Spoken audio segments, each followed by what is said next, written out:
All right. Get that going. And now, today we start gravitation. Gravity is what we'll be focusing on for chapter 13. Probably the most important chapter when it comes to historical understanding of physics. So, covers a lot of the big names in physics. Basically, the physics that was being developed early on is a lot of the physics that we're going to be talking about now. We've already talked a lot about Galileo, and thus far we've only talked about gravity the way that Galileo talked about gravity, which is that the force of gravity, he wouldn't have expressed it this way, but the force of gravity is m times g, right? Yeah. Now, the big problem with that is this is only an approximation for the force of gravity, and it's only good relatively close to the surface of the Earth. Obviously, the gravitational force on the moon doesn't follow this equation, right? It's not just your mass times the g of the moon? How hard is the Earth pulling on the moon right now? It's not this. How hard is the sun pulling on you right now? It's not this. This is just a very special equation for a very special circumstance. It's your weight on the Earth, on the surface of the Earth. And that's all it gives you. Okay. Right? Yeah, that makes sense. It can only, here's the Earth, here's the whole universe. This is only a good equation to approximate the force of gravity if you happen to be right here in the universe.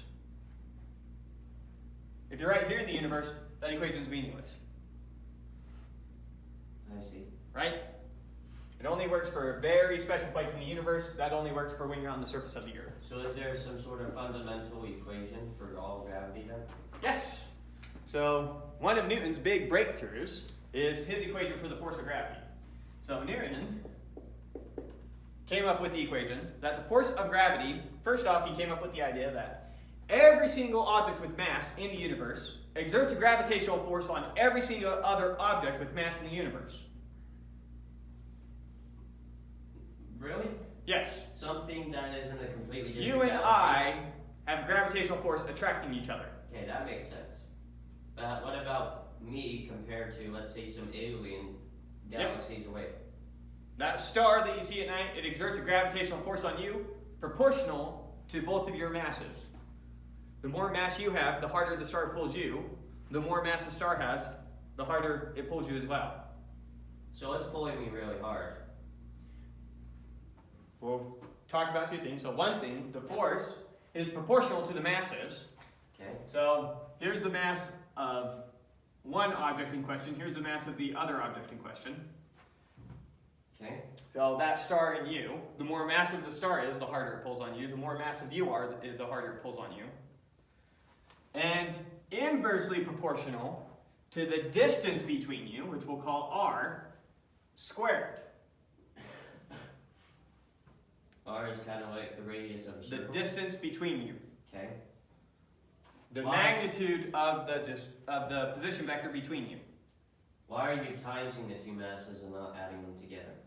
It's proportional to their product, and then all this, so it's proportional to the product of the masses, inversely proportional to the radius between you, and since it's just proportional, that means, and it's multiplied by some constant. So g is just a constant, not a variable.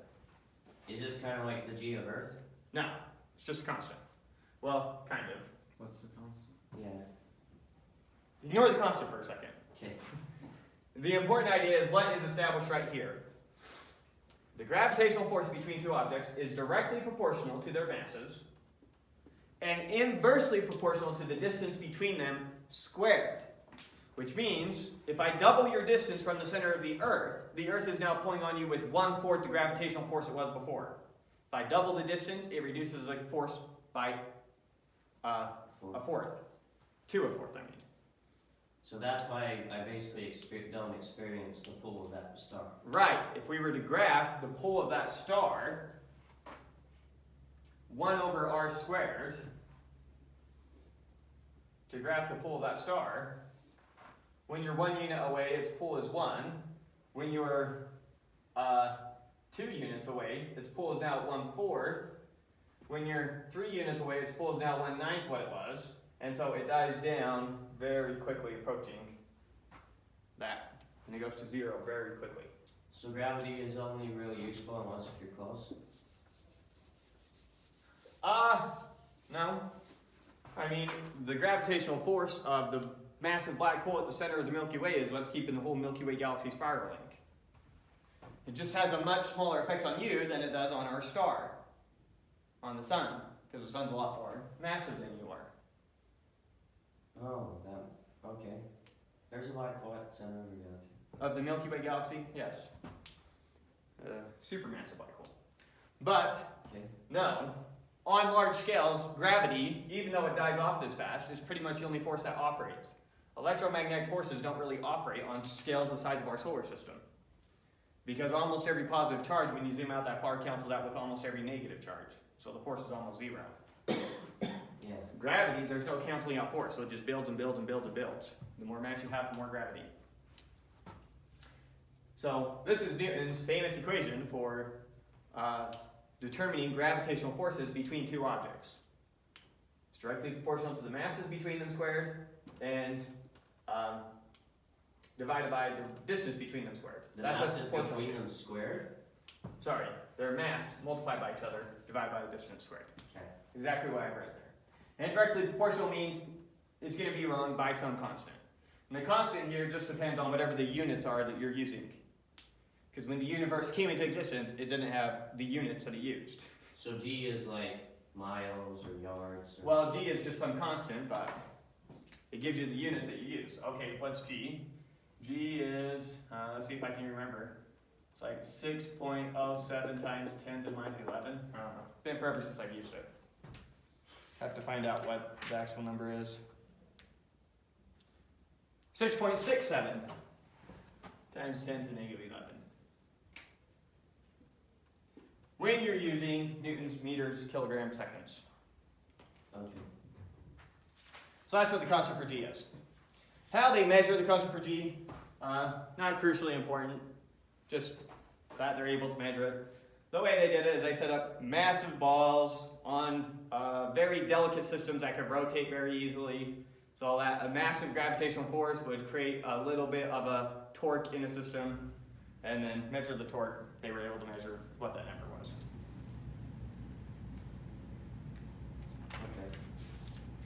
Okay. So let's see. A couple examples. The first two are really simpler examples of just example 3, so we'll jump to example 3. Example 3, let's calculate some forces to get used to this.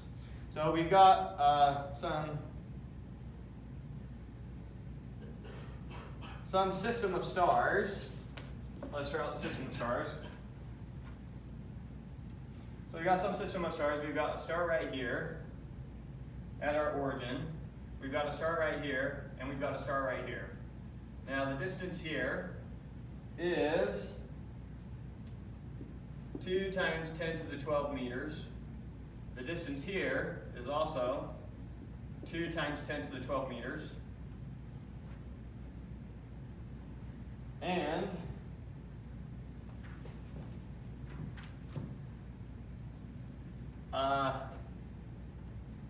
let's see, draw that a little bit bigger so I can write numbers in there.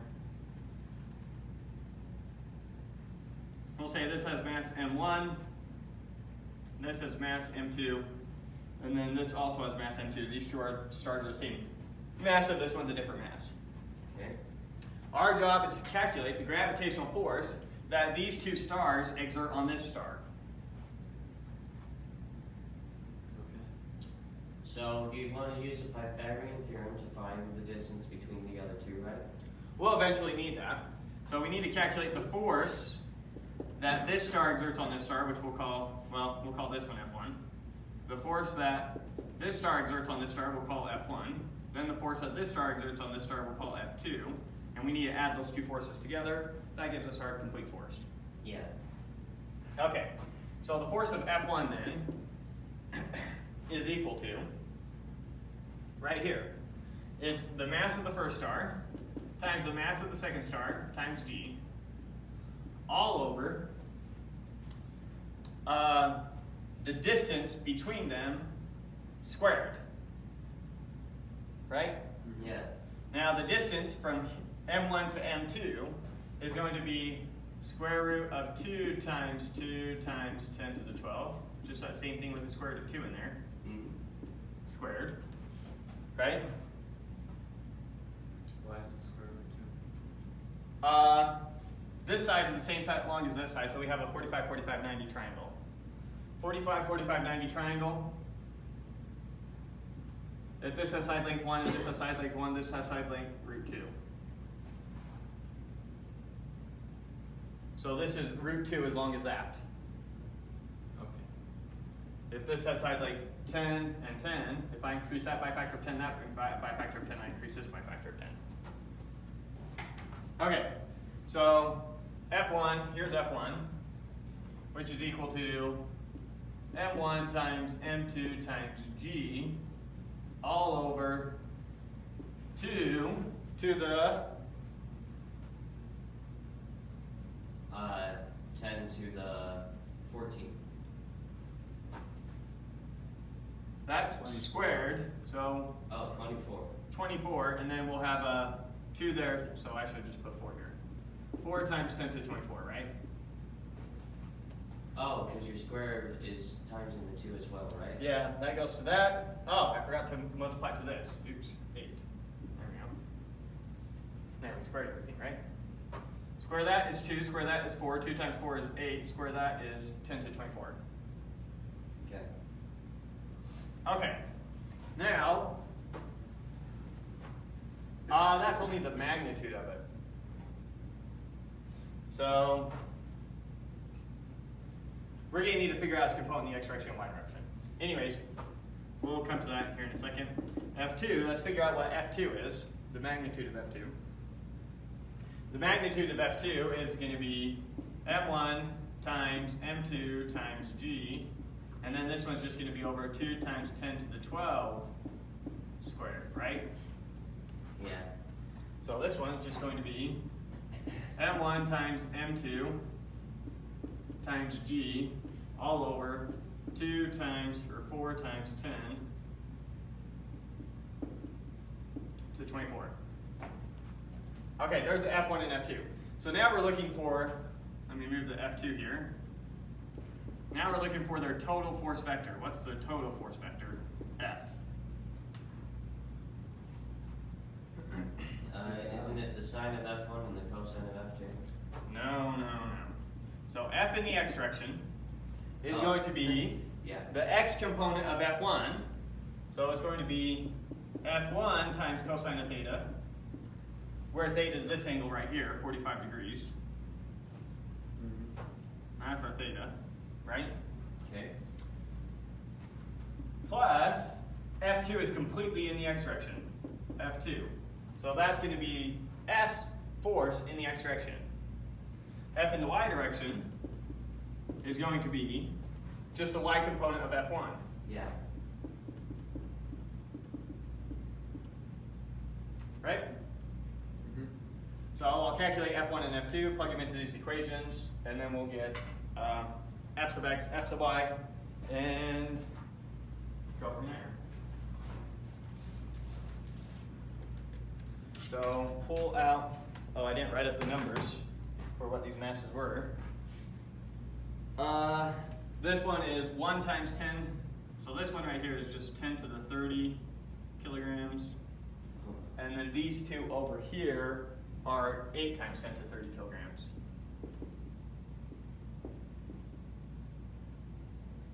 Good?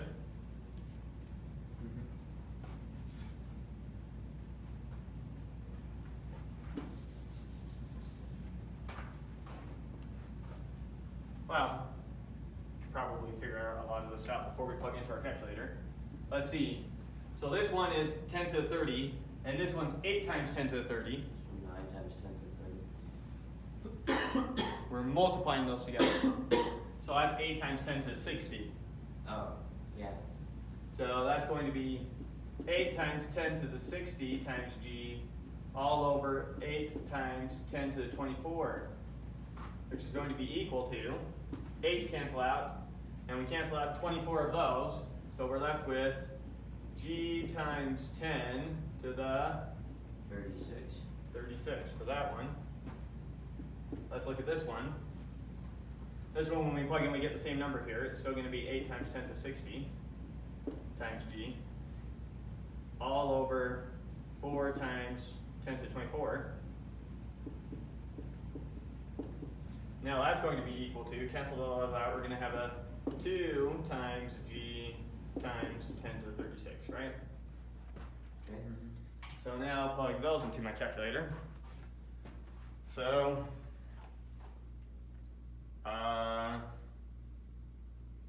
let's see.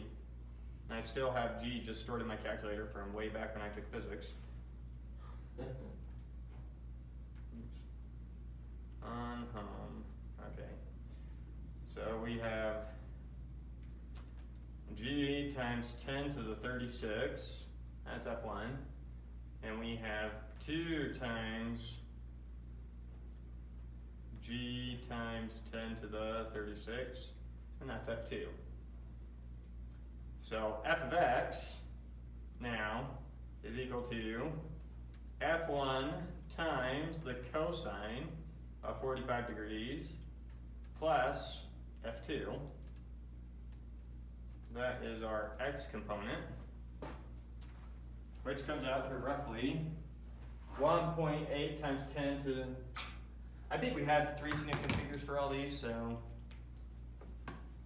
this comes out to roughly 1.81 times 10 to 26 newtons. And then this one comes out to, that one was F1 times sine of 45 degrees. And this one comes out to roughly 4.72 times 10 to the 25 newtons. That's a lot of force.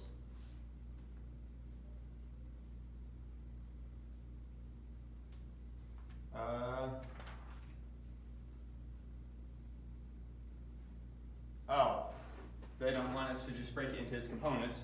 They want us to find what's the magnitude of f, so we still need to find the magnitude of f. And then they want us to find the angle that it points at, so we'll call that angle phi. Right? So f is going to be equal to the square root of f of x squared plus f of y squared. So we'll see what that comes out to. So we have the square root of f of x squared plus f of y squared is equal to 1.87 times 10 to the 26 newtons. And the angle, we're going to take the arctangent of y divided by x. And that gives us 14.6 degrees. And Sophie is 14.6 degrees. And see if we did that right. 14.6 degrees, 1.87 times 10 to the 26. Yes. Alright, so we did it right. So there's an example of using Newton's force equation to calculate gravitational force. And you can do this for anything in the universe, right? This is a wonderful approximation for almost any scenario in the universe. When you start talking about really, really strong masses, like masses of black holes, Newton's equations break down. Or when you start talking about high speeds, Newton's equations break down. But to give you an example of when we put man on the moon, when NASA put man on the moon, they just had to, all they used were Newton's equations for gravity. They didn't have to upgrade to Einstein's. Newton's were accurate enough.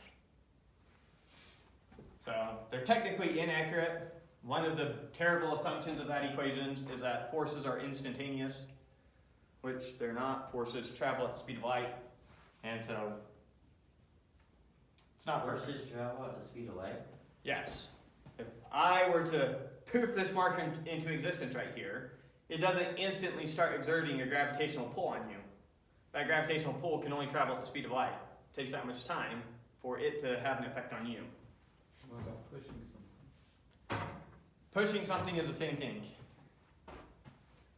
So you might think, I can trick the speed of light.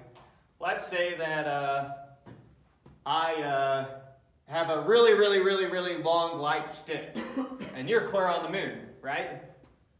And I can take my stick and I turn it like that and whack your face, or something. Or you don't even have to think about whack your face. Let's just think about flicking your wrist. Pretend maybe I'm pointing a laser on the moon, and I flick my wrist. Yeah. So here's the moon. The laser was shining right here. You flick your wrist. Now the laser's shining right there. And how long does it take you to flick your wrist? Like a quarter of a second. You go across the whole moon in a quarter of a second. You're going to go faster than the speed of light. That's absurdly fast. Right? Yeah. Well, no, because what happens is photons are just traveling out of your pointer, hitting different locations. Right? And those photons are still just traveling at the speed of light. So one hit here, then here, then here, then here, then here, then here, to there. And you just change how your photons are hitting. They didn't actually move faster than the speed of light. Okay. So now let's think about a more concrete example. You guys say, imagine I had a really long light stick that's also very strong, so made out of some sort of metal. I don't know. And I'm pointing right here on the moon. And I flick my wrist, so then I'm pointing over here on the moon. So doesn't that break the speed of light? Flicking a really long stick? And the answer is still no. Because the way that when I take my stick and I start bending it, when I take my stick, so your stick would kind of look like that, assuming this could exist. When I take my stick and I start turning it, this part of the stick doesn't know to start turning until this part of the stick starts turning. And so it's communicated through a bunch of interactions between atoms using the electromagnetic force exchanging virtual photons all the way up. And so it's a big exchange of photons happening. And so even the fact that you turn that can only be communicated down the material at the speed of light. Oh, so really? And so you couldn't flick that material faster than the speed of light. There's a lot of reasons that you couldn't, but this is just trying to give you an intuition as to how photons come to the picture in either case. And you're still using photons to try and break the speed of light. Doesn't work. Anyways, not sure why we got on that tangent. Okay, so now we have this equation for mg. Now we also have Newton's equation for F is equal to m1. Now we'll talk about Newton's equations just when the Earth comes into the picture. So you'll see, let's see the book's notation. They use lowercase. You'll see over and over again, I'm going to write m sub e, and that's going to mean mass of the Earth over and over again, because we're going to do a lot of problems where the Earth comes into the picture. Okay. So when we're talking about u on the Earth, it's going to be, we can just do m for your mass as normal, m for your mass. Mass of the Earth times g, which is just a constant, all over the radius of the Earth squared. Here's the gravitational pull of the Earth on you if you're standing on the surface of the Earth. The radius of the Earth? Yeah. Okay. If I'm standing on the surface of the Earth, Yeah. we treat the Earth as though all its mass is concentrated at its center of mass, its center of gravity. And so this is the gravitational pull that the Earth exerts on me, or the pull that it exerts on you, right? Okay. Now we also know that the pull that the Earth exerts on you is just m dot g when you're on the surface of the Earth, right? Yeah. So g so far has just been shorthand for the mass of the Earth times this other capital G all over the radius of the Earth squared. That's what this g has been. It's been an approximation for that. And that is 9.81. Yeah, so if I take that, and let's see, so we take the mass of the Earth, which you'd have to look up, times g, divided by the radius of the Earth,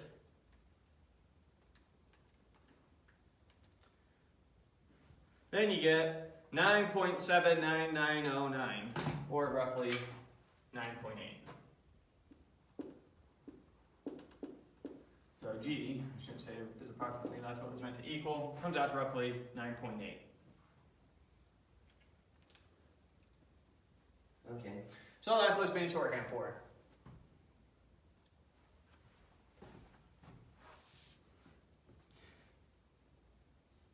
So what's the difference between Newton's and Einstein's? A lot. Oh, are we not getting Einstein's at all? No, we will not be talking about relativity.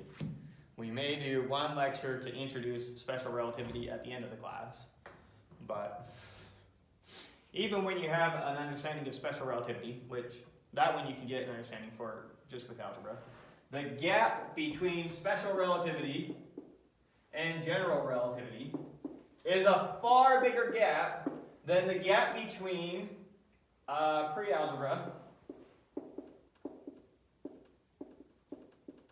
and differential equations. It's a huge gap. This is a monster. This we can wrap our heads around. And general relativity is just gravity. It's just gravity, sure. Yep.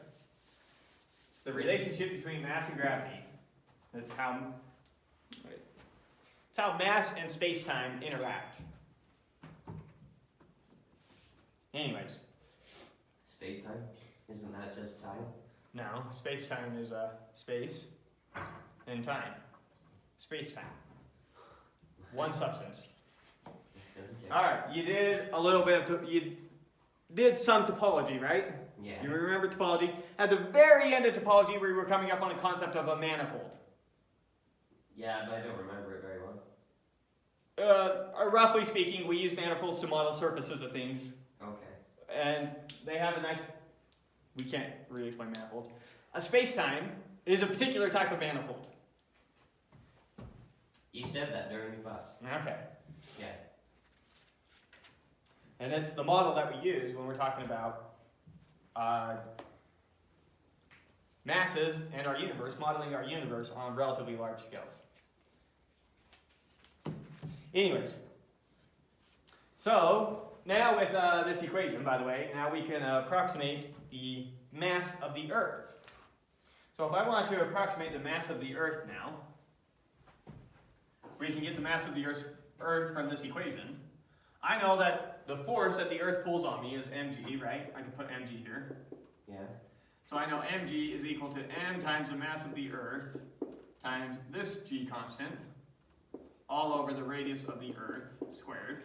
Notice that the radius of the Earth, that's pretty easy to measure. G, I didn't give you all the details on how we can measure it, but turns out it's not terribly hard to measure this g. And the mass of the Earth, that's kind of a hard thing to measure in this equation. How do you measure the mass of the Earth? How'd you get 9.8 without the mass of the Earth? Well, this was just a measured number. We didn't calculate g this way. This was just a measured number. We just measured how objects accelerate downwards. Oh. Right? You can measure the acceleration of the object. So we can measure this number, we can measure this number, we can measure this number, we can measure this number, and we can use that now to figure out the mass of the Earth, because how else would you calculate the mass of the Earth? That's a really hard thing to calculate. So now we can calculate that. First off, we can cancel out masses on both sides, right? That's nice. And so now I need to multiply this side by the radius of the Earth squared and divide it by g. So the mass of the Earth then is going to be equal to the radius of the Earth squared times g all over big G. And the radius of the Earth, that one's obviously easy to calculate. We can just walk around the Earth. Yeah. Well, aren't there like mountains and dips? There are, but you can do it a couple different ways. The point is, It averages it's out. pretty straightforward how to calculate the radius of the Earth. How to calculate the mass of the Earth, that's the complex thing.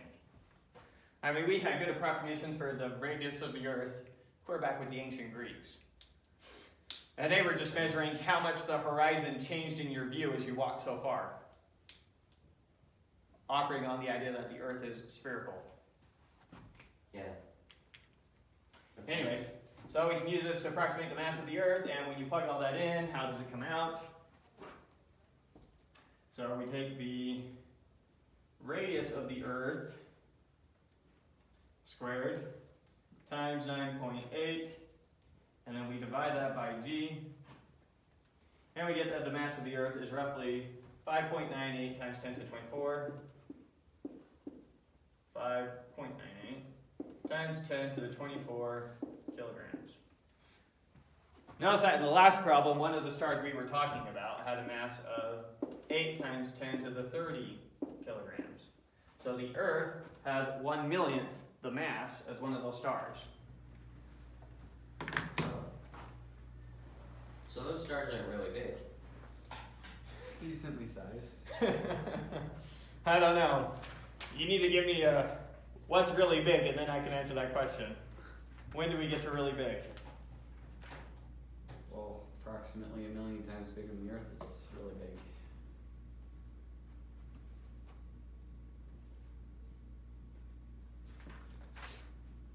And so with the mass of the Earth now, and since we know the radius of the Earth, we can approximate the volume of the Earth. Now we can also calculate the average density of the Earth. Well, so the average density of the Earth now is going to be the mass of the Earth divided by the volume of the Earth. What's the volume of the Earth? What is the volume of the Earth? We're going to pretend that the Earth is roughly spherical. Oh, so it's like 1/3? Almost. Worth it. What's my x component going to be here on R? Cubed? Phenomenon? Yeah, cubed. You sure? Not anymore. Yes, it has to be cubed. Okay. Volume is cubic meters. R is the only thing with meters in it. That's just a number, that's just a number, that's in terms of meters.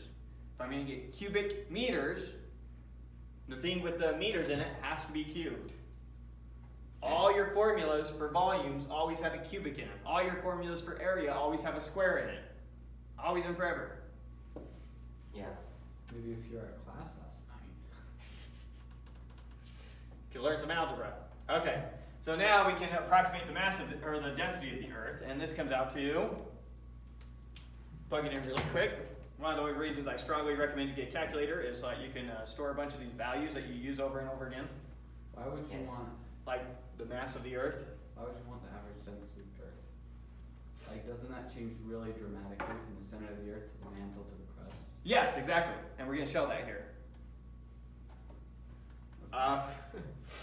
You never know when something like this could be useful. I had an argument with a guy who sincerely believed that the Earth was hollow. And so I kind of had to take him through some of these calculations to show him how dense the surface of the Earth would have to be if it were hollow. Why are you having an argument with a guy who thinks the Earth is hollow? Because I like him. Um, Just want to help.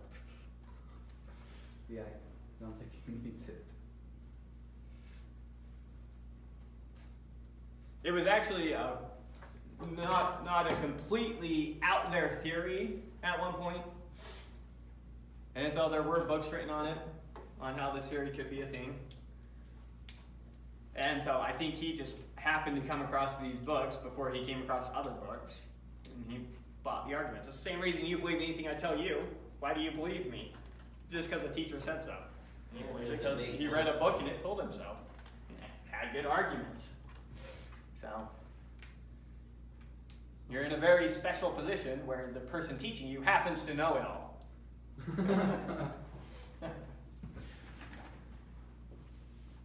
Now, that's the dangers of being too trusting. So, you never know what nonsense you're being fed. Anyways, get ready for some nonsense. This comes out to 3 significant figure, 550. 5500. Tell me the units on that.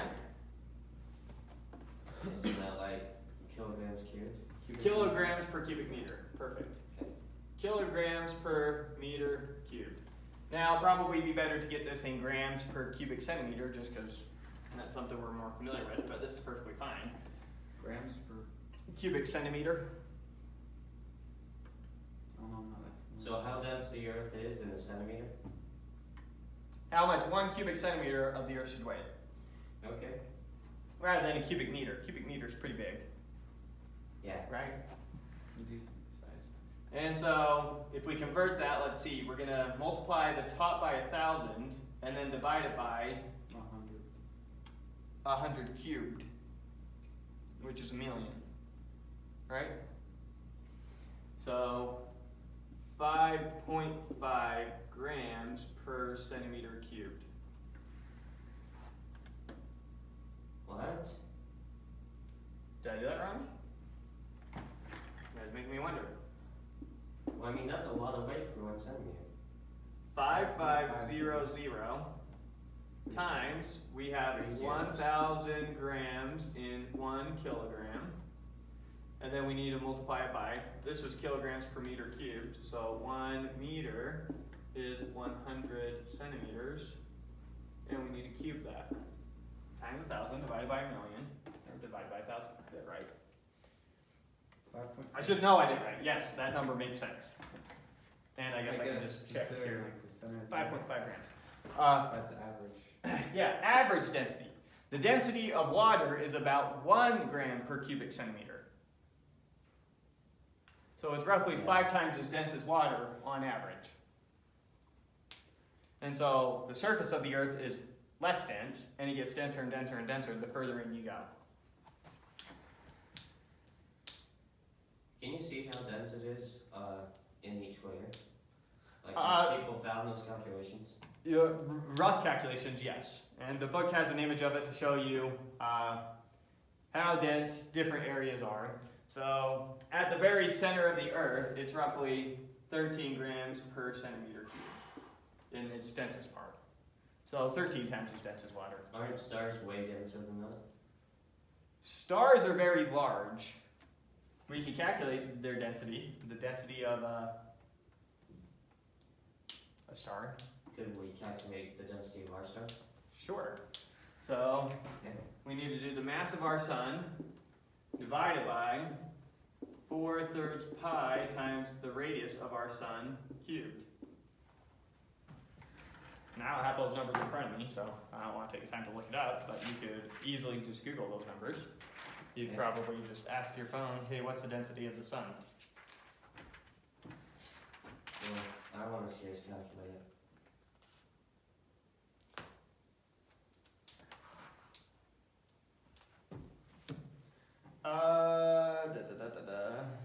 That one's not as interesting. So we're to our next example problem. We'll do that real quick. A robotic lander with an Earth weight of 343 newtons.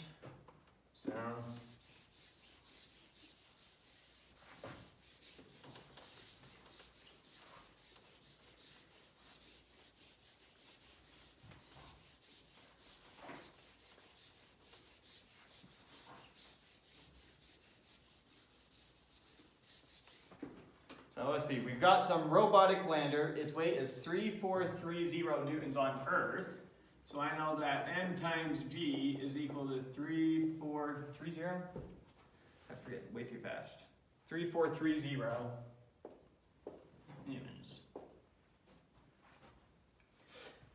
Let's see. So that's a robotic lander on Earth, and it's sent to Mars. Mars has a radius of 3.4 times 10 to the 6 meters.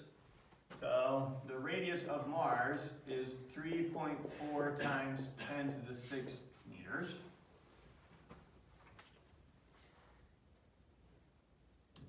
And Mars has a mass. The mass of Mars is 6.42 times 10 to the 23. 6.42 times 10 to the 23 kilograms. And this is the mass on Mars. So now we want to calculate what will be the weight of our object on Mars. Oh, that's pretty easy. So the weight of our object on Mars is going to be its mass times the mass of Mars times g divided by the radius of Mars squared, right? Yep. And we can calculate the mass from here and we'll be good. So we calculate this mass, break our calculator, calculate this mass, which is 3,430 divided by 9.8. That gets us our mass, which is 350 kilograms. So we take that 350, we multiply that by the mass of Mars, which is 6.42 times 10 to the 23. We multiply that by g. And then we're going to divide that all by the radius of Mars, which is 6.42 times 10 to the 23. No. The radius of Mars is. Oh, thank you. I was thinking that is massive. 3.4 times 10 to the 6 squared, which comes out to to three significant figures, 1,030 newtons. So its weight will be about 1,030, or 1,300, newtons. When you're out of three significant. So it's like a third of what it was on Earth. Almost. Yeah, which is one of the big problems that we have with trying to figure out how to send long-lasting missions to Mars. One of the big problems is the fact that Mars doesn't have very much gravity, and humans deteriorate pretty quickly in low-gravity scenarios. If you're not using your muscles and if you're not putting pressure on your bones, that's actually pretty important too. They tend to deteriorate pretty quickly. Notice that much. So, yep, you weigh about a third. You have about a third your weight on Mars that you have on Earth. Okay, Interesting. so we've done a lot playing around with just how to calculate the force. So now we know how to calculate a gravitational force, F. Now, I'm going to remind you of an equation that comes from a while back, but the equation that we calculated is that force is equal to the negative derivative of potential energy with respect to distance? Now, I don't even remember. Pretty sure that's what it was. Yeah. You have it? Mm-hmm. Okay. So we've talked a lot about force. The next thing we're going to talk about is calculating gravitational potential energy. And I'm just noting this relationship, but we won't be using that for a little bit. Okay. But that's the next thing we want to talk about is gravitational potential energy. Now, how have we talked about gravitational potential energy so far? And let's come up with this equation really, really quick. We said, let's calculate the work that gravity does on an object in lifting it from point A to point B. Right? So work is equal to the integral, if we're lifting the object from point A to point B, of the force exerted on the object. Gravity is always pulling down, so it was negative mg, the force of gravity, Okay. right? And then times how much we displace it in the y direction, dy. Yeah, I Right? remember that. Yeah. So we calculate this integral, and what does that come out to? We're used to not a's and b's, sorry. We're used to 1s and 2s, right? Either or. From point 1 to point 2. And so when we calculate this, negative mg, that's just a constant. And so it's negative mg times y at 2 minus y at 1. Looking familiar? Yeah. Now, we said for gravitational potential energy, U, we defined this U here to be mgy, right? Mm-hmm. Yeah. So put the negative inside of this thing, and this becomes mg times y1 minus y2. Right? Okay. Or it becomes u1 minus u2.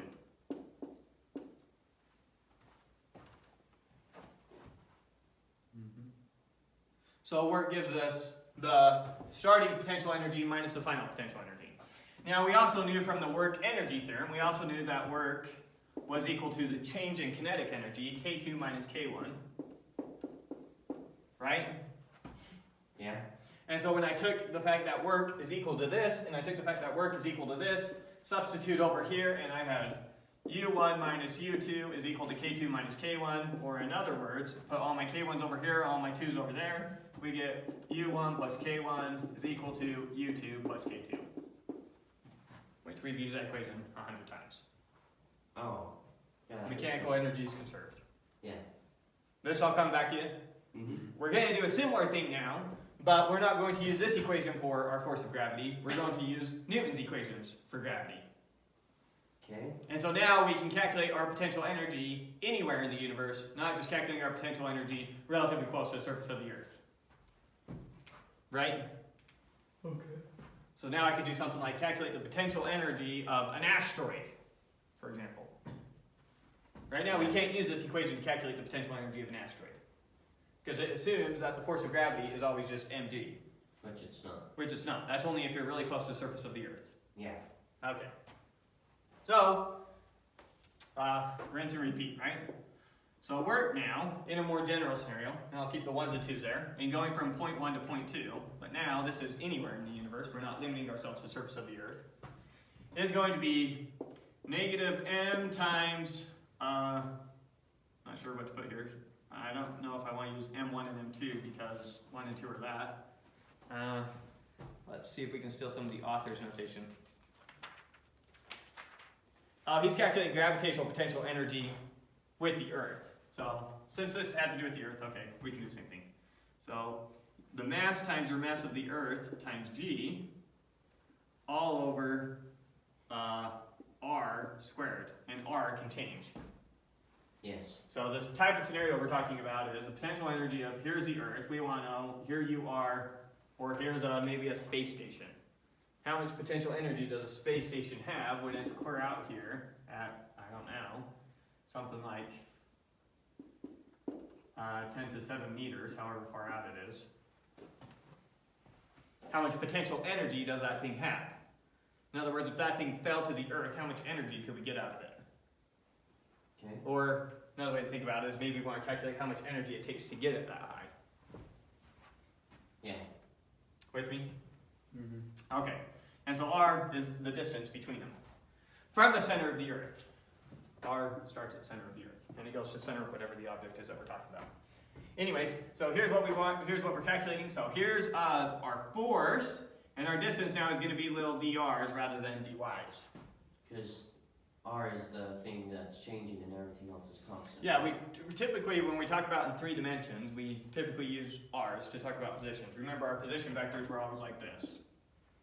Yeah. And for example, and our velocity vector we said was equal to dr dt.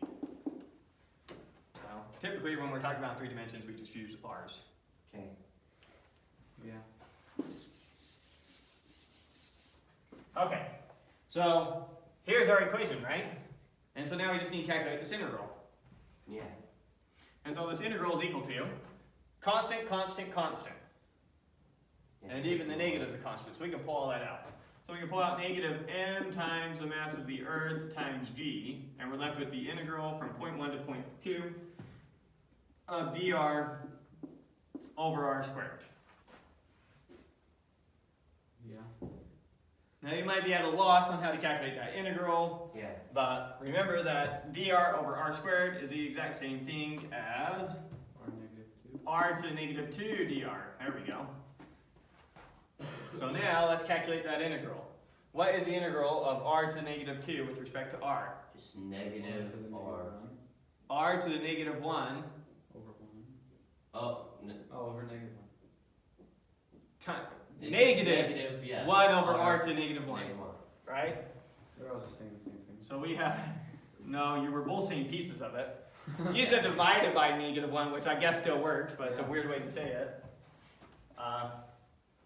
Wait, what did the negative? Oh, I know cancel why you out? were thinking that. Okay. Why you said that makes sense. Yeah, okay, if you see that far ahead already, yes, negatives cancel out. Okay. So the negatives are going to cancel out, so we're left with m times the mass of the Earth times g all over. We have 1 over r now. It's negative we pulled out, and we need to evaluate that from point 1 to point 2. Right? Yeah. And so, Oh, I already see it. It's just 1/2 that stuff. no, we're not plugging in 1s and 2s. We're evaluating it from point 1 to point 2. Ugh. So we're going from, here's a better way to say it. If, Yeah, I should have if said it it's this easier from- to do, just From point R1 to okay. R2. From R1 to R2. From R1 to R2. And so now this is going to be equal to m times the mass of the Earth times g times 1 over R2 minus 1 over R1. With me so far? Yeah. Notice the similarities here and here so far. Now I'm going to give a weird definition that will make more sense the further we go. Notice here we define gravitational potential energy as mgy, Okay. right? Yeah. This time I'm going to define gravitational potential energy as, here's the weird part, negative m times the mass of the Earth times g over r. Why negative? Why negative? Wonderful. We're going to make that make sense here in a second. For now, let's just go plug that in here and see what we get. Okay. So when I plug in that equation now, I'm going to flip the direction of these, flip the order of these, which is going to put another negative out here, right? Yeah. So I'm going to get negative m times the mass of the Earth times g, all times 1 over r1 minus 1 over r2, right? Okay. Which now is going to be equal to, I'm going to get negative mmeg over r1. Say that again, sorry. I'm going to get negative m times me times g over r1. I'm going to get this over this, which is the same thing as u sub 1. Minus u sub 2. Okay. And I'm going to have plus, Oh, plus? no, it's going to be minus u sub 2, but I want you to see where that's coming from. When I distribute this to there, then that's a positive number. So I'm going to subtract a negative number.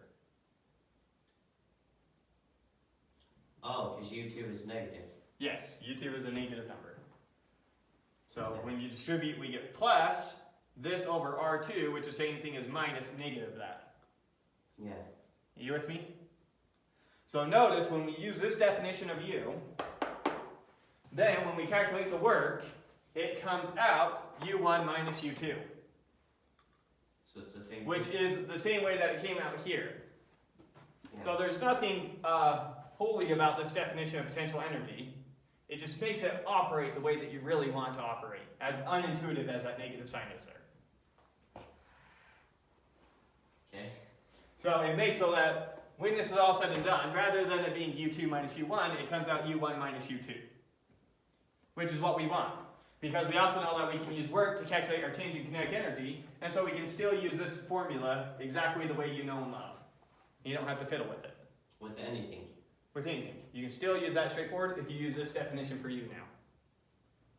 Then this formula still holds for anywhere now. So the energy equation is consistent for everything in the universe, not just on Earth.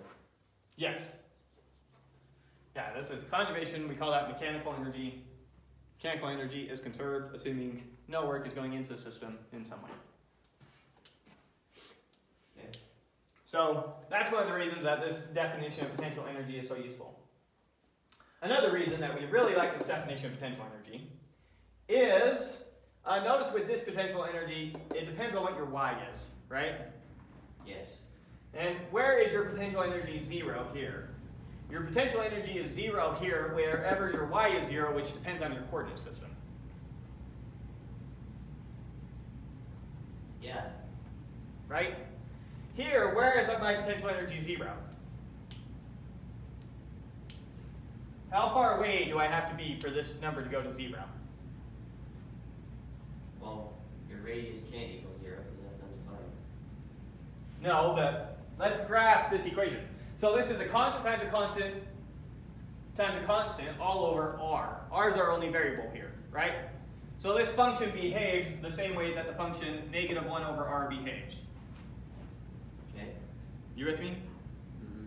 So what does negative 1 over r look like when we graph it? Looks like this.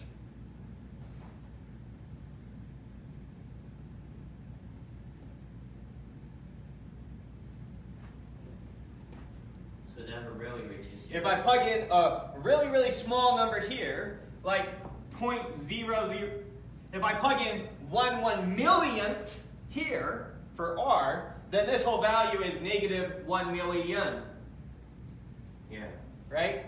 So when I plug in really small values, we get really big negative values. When I plug in a really big value for r right here, like 10 billion, then we get negative 1 over 10 billion, which is really close to 0. So as r gets bigger and bigger, this equation gets closer and closer to 0, or this equation gets closer and closer to 0. And it reaches 0 at a distance of infinity. Oh, yeah. So 0 potential energy is when the object is as far as is possible to get away from me. It's when you have your maximum potential energy. You're infinitely far from the Earth. So that star, that star infinitely away, you could say, it does have some pull on you, but it's basically zero. This is potential energy. Not kinetic. Not kinetic, not force of gravity. Gravity is This kinetic is energy. potential. No. Those two are completely different topics. Force is what creates accelerations. That's it. Kinetic energy is the amount of energy an object has in the fact that it's moving. Oh, okay. Yeah, that makes sense. Okay. So notice that unless you're infinitely far, we have a definition that makes potential energy always zero. Now, or makes it always negative, I mean. Right? Yeah. Now, it's okay that potential energy comes out always negative, because just like up here, it turns out all we really care about are changes in potential energies. And changes in potential energies will still be exactly how you expect. If this is your potential energy as you're moving away from the Earth, notice that it gets higher and higher the further away from the Earth you get. Your potential energy. Sorry, not sure what I said. Yeah. Which is what we expect. If I take this marker and I make it further away from the Earth, it gains potential energy. Even if you're infinitely away. If I put it infinitely far away from the Earth, it gains even more potential energy. If the marker starts out this close to the Earth, and I lift it so it's infinitely far away, it now has this much potential energy. So it went from here to here, so it gained that potential energy. Yeah, but if you dropped it, it wouldn't just fall. If I dropped it, if I let go of the marker, it would fall back to the Earth. Even if you're infinitely away? Well, really, really far away. It would still fall back to the Earth. Assuming there's no. Yes, with enough time, if everything else in the universe were holding still, no matter, take everything else out of the universe. There's just the Earth and Peter. Okay. No matter how far away I stick Peter, assuming the universe isn't expanding or anything like that, no matter how far away I stick Peter, he will eventually find his way back to the Earth. You and the Earth will pull on each other, which will create a small acceleration, which will slowly pull you, pull you, pull you, pull you, pull you. And eventually you'll come crashing into the Earth. And I can calculate how much energy you'll have as you come crashing into the Earth, because you're going to slowly convert that potential energy into kinetic energy. And so if an asteroid starts out this far away from the Earth and it's not really moving, and it's pulling on the Earth and coming closer and closer and closer and closer and closer, and eventually collides into the Earth, we can calculate, due to its change of potential energy, the kinetic energy it will have as it comes colliding into the Earth. That makes sense. Okay. Good? Yeah. It takes a little bit of getting used to this potential energy being zero. Always bugs you when you first come across it, but you eventually get used to it. Okay, so now let's talk about a cool concept, escape velocity. Escape. You want to escape the Earth? How fast you got to go? Fast. So we got to take a rocket. Now, let's ask ourselves a question. Again, we just got Peter and the Earth, nothing else in existence, and the universe is just standing still. It's not expanding. Now notice that no matter how far away Peter is, the Earth still pulls on him and pulls him back in, right? Okay. The question is there some speed? Say I'm an infinitely strong person. Is there some speed I could throw Peter with such that he never falls back to the Earth? I would assume so. I mean, it makes sense. It makes sense? Think about this for a second. Here's the Earth. The Earth's always pulling on you, which means you're always deaccelerating. Put him into orbit. Oh, well then no. In a straight line. No throwing him into orbit here.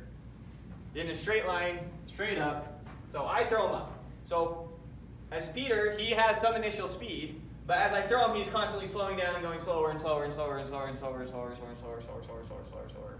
Right? So Is it eventually- possible to throw him so that he never falls back to the Earth? Speed of light. No. Would even the speed of light work? Yeah. He starts out at the speed of light, but he's going to start slowing down instantly. Gravity can't catch up to it. We're not bringing Newtonian, or we're just using Newtonian mechanics. We're just going to use our equation for gravity. Force of gravity is this.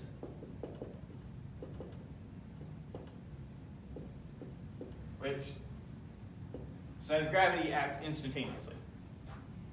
I think if you throw him hard enough, then he'll always be going faster than. You can't throw him that hard.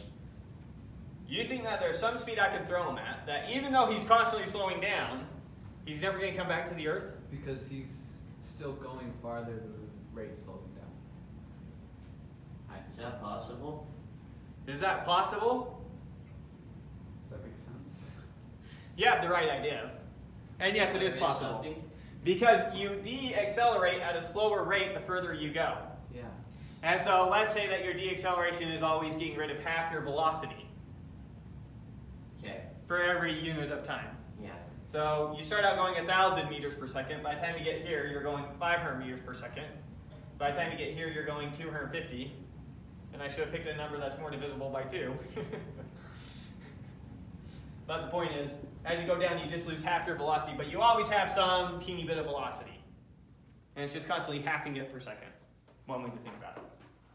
Oh, so it's kind of like that paradox that Greek guy came up with? Yeah, kind of like Zeno's paradox. Okay. Which one? He's thinking about how I can never cross the room because in 1 second I only go 1 meter. Well, if I'm going at such a speed, so in 1 second I go 1 meter, the next second I go half a meter, the next second I go 1/4 meter, the next second I go 1/8 meter, etc., etc., etc. How far will I go? 2 meters. Yeah. Kind of like that. Okay. Anyways, so then, what is that magic velocity? So let's calculate that magic velocity. Think we can do that? Somehow. Well, yeah, just using this half stuff. Just using this half step? No, don't even have to use the half step. We just need to go back to the equations we know and love. More than life in itself. Right? Yeah. I would We say know that life. your potential energy at the start, plus your kinetic energy at the start, your potential energy at the start plus your kinetic energy at the start has to equal your potential energy in the end plus your kinetic energy in the end. But you don't have any kinetic energy. Yeah, and I want to be conservative. I don't want to throw you harder than I have to. So I want to throw you so that at infinity you stop moving. I don't want you still moving at infinity. I don't want to give you any extra energy. I just want to get you to infinity. Okay. And right when you get there, you stop. Right? Yeah. So the kinetic energy is going to be 0. You with me? Yeah. What's your potential energy at infinity? All of that energy from the start. It's like What's potential energy at infinity? infinity. Oh, let's plug into the equation. Okay, one step at a time, and then I think you'll see it. So let's start plugging in. So your potential energy in the beginning is your potential energy on the surface of the Earth, right? So it's just mgy? No, it's negative your mass times the mass of the Earth times g all over the radius of the Earth squared. Radius of the Oh, not squared, not squared. Yeah. That's your potential energy in the beginning, Couldn't you just use MGY? plus some kinetic energy at the beginning. 1/2 your mass times the escape velocity. We'll put an E down there for escape velocity squared.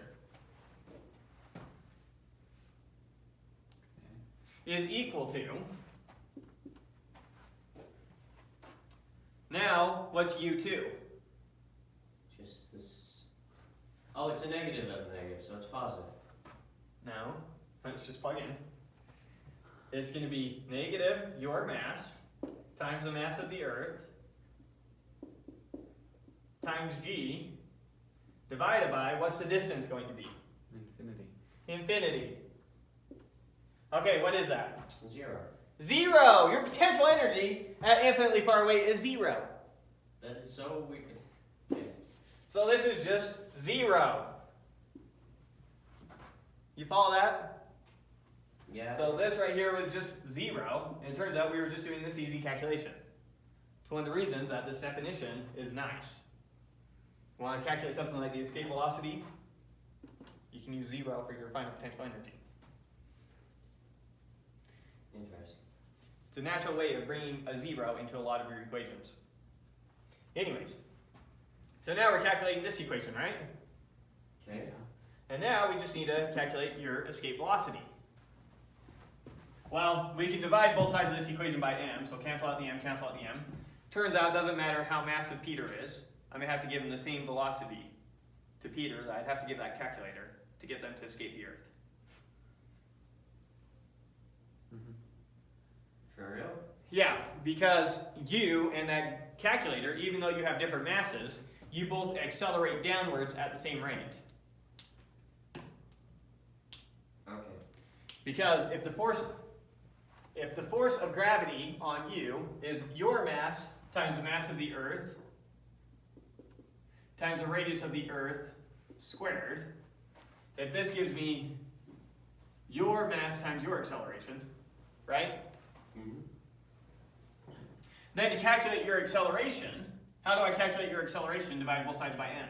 And so your acceleration doesn't depend upon your mass. Okay. And so the calculator's acceleration doesn't depend on its mass. So when I throw you in the calculator, you both de-accelerate at the same rate. Gotcha. Okay, so masses cancel out both sides, and now I'm going to move this term to the other side. So, and I'm going to multiply both sides by 2. So see if you can follow me here. Our escape velocity squared is equal to 2 times the mass of the Earth times g divided by the radius of the Earth. And then you just gotta root it. You follow that? Yeah. Yeah. Okay, take the square root of both sides.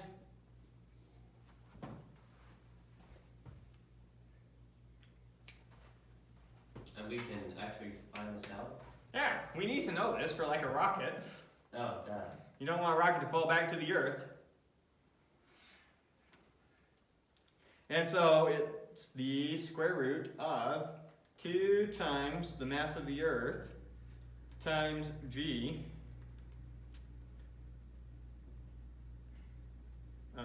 divided by the radius of the Earth, which is roughly 11,200 meters per second.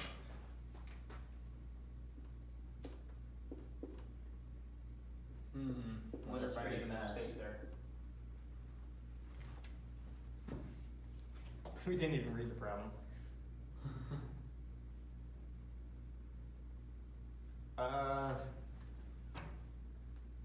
So yeah, I don't know if we're going to do, I don't know, they did do escape velocity. 1.12 times 10 to the 4 meters per second, which is what we have. Okay, let's actually read the problem. Okay. Alright, in some story, 3 men went to the moon in a shell fired from a giant cannon sunk in the earth in Florida. What? In some book, 3 men were inside a ball and they were launched into space in a giant cannon located in Florida. Oh. It's some fictional book, some sci-fi. It's an actual book, though? Yeah. Oh. Anyways, trying to connect you to a book you might have read. Anyways, find the minimum muzzle speed needed to shoot a shell up to a height above the Earth equal to the Earth's radius, and then find the minimum muzzle speed that would allow a shell to escape from Earth completely, the escape speed. Neglect air resistance, the Earth's rotation, and the gravitational pull of the moon. The Earth's radius is this, the Earth's mass is this. So we already did part B. We calculated the velocity you need to escape the Earth completely. Now let's do the part that they said. How much velocity do I need to give you so that if I throw you, you get the radius of the Earth above the Earth before you fall back down and die? You just plug that into the end potential. Yeah, so let's just set up that equation again. So we already did this one. We can erase that. This time, we want your initial potential energy plus your initial kinetic energy to equal your final potential energy. But this time, it's not going to be 0. Yeah. Oh, because you're falling back down. It's gonna be the radius. Because we're saying your final potential energy is going to be when you're 2 radiuses of the Earth up in the air. Okay. Right? And so, once again, we have negative m times the mass of the Earth times g divided by the radius of the Earth plus 1/2 mv squared is equal to, for over here we have negative m times me times g divided by 2 radiuses of the Earth, right? When those cancel out just pretty nicely, and you're left with 2 equals 1/2 mv squared.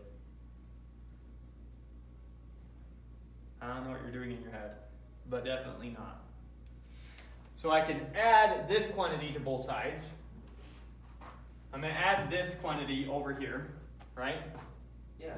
Maybe one way that will help you see it, this 2 here, I could rewrite this as a negative 1/2. I think that's what Peter's saying. Oh, Yeah, that's maybe you are saying it right. We'll move it over. So then we get 1/2 mv squared is equal to, I'm going to add one of these. I have negative 1/2 of these over here, which is going to leave me with positive 1/2 of those. Okay. So it's going to be m times me times g divided by 2 radiuses of the Earth. Yep. Good? Okay, divide both sides by m, multiply both sides by 2, Oh, that's nice.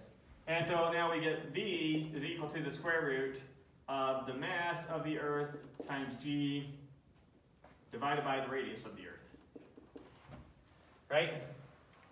That's right. And so the velocity that we would need in that case is 7,900 meters per second. Wait. Did we forget to square r? We never square it. We didn't forget to, and we never did. Oh, potential energy. No Yes. force. Gotcha. Well, that doesn't make sense.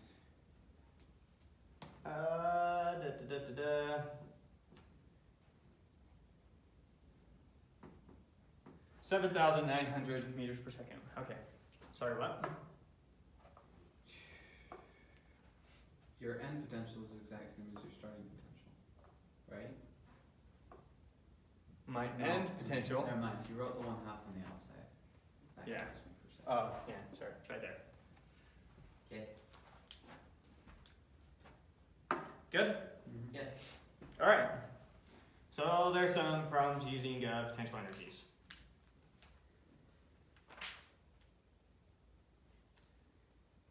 Now, motion of a satellite. Okay. So now let's talk about a satellite up in space. And we've already talked a little bit about orbit, but let's remind ourselves through a thought experiment what orbit is. And the way I said to think about it is imagine here's the Earth right here, right? Mm-hmm. And you're going to be a really tall, really strong person with infinite strength, and you're massive, like this, on the Earth. And you're going to throw a ball. Well, when you throw a ball, it might take a path something like that and fall to the Earth. Right? If you throw it harder, it might take a path like this and fall to the Earth. If you throw it hard enough, you can make so that the ball falls towards the Earth at the exact same rate that it goes around the Earth, and the ball will eventually come back around and hit you in the back at the same height that you threw it. Make sense? Yeah. When you throw a ball that hard, we now say that ball is in orbit. So orbit is when the object is falling to the Earth as fast as it's moving away from the Earth. Okay. So now, velocity for orbit. So let's do that.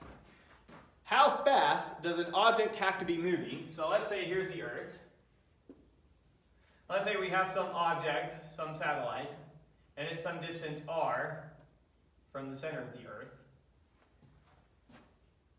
The question is, what velocity does that satellite have to have so that it doesn't come crashing back down to the Earth? You understand the question? Yeah. Okay. So we know that the force that the Earth exerts on this satellite has mass m. We know that the force that the Earth exerts on the satellite is equal to the mass of the satellite times the mass of the Earth times capital G all over r, the distance it is from the Earth, squared. Right? Okay. Yeah. Now, if our object is traveling in perfect circular motion around the Earth, then we need all of its acceleration to be centripetal acceleration.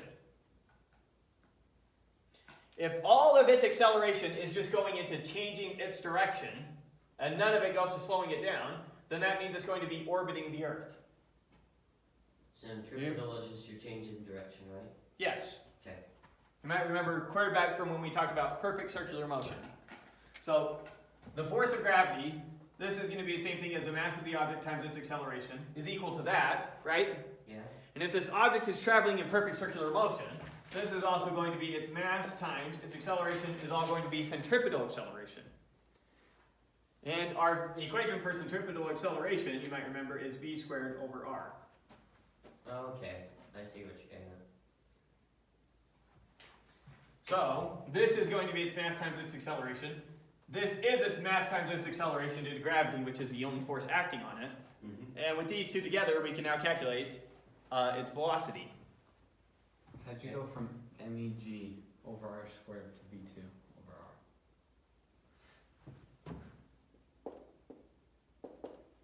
Oh, yeah. Centripetal, yeah. Good?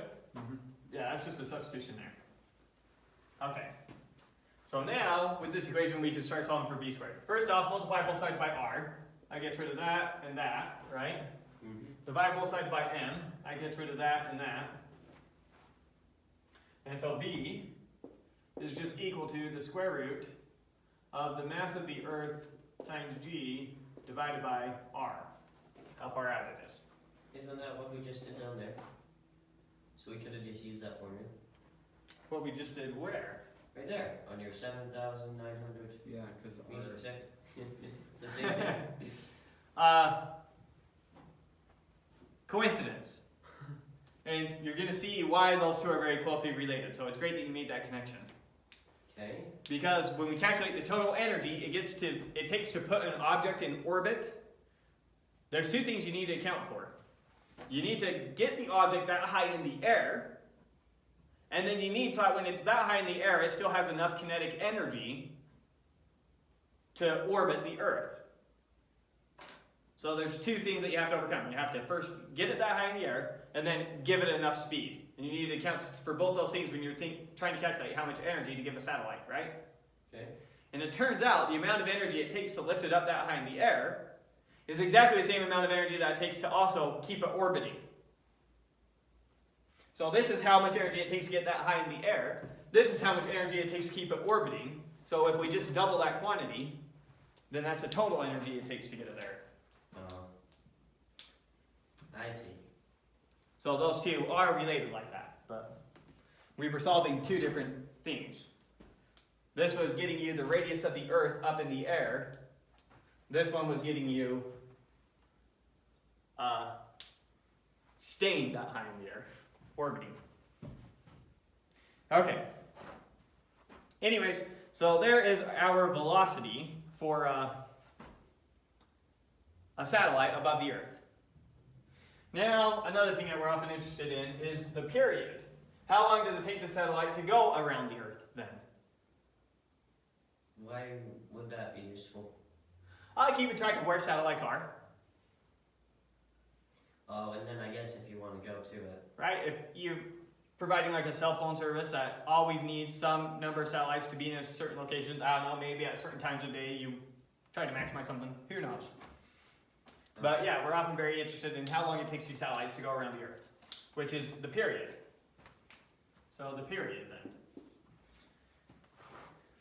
So the period is how long it takes it to go all the way around the Earth. So what is this distance right here going all the way around?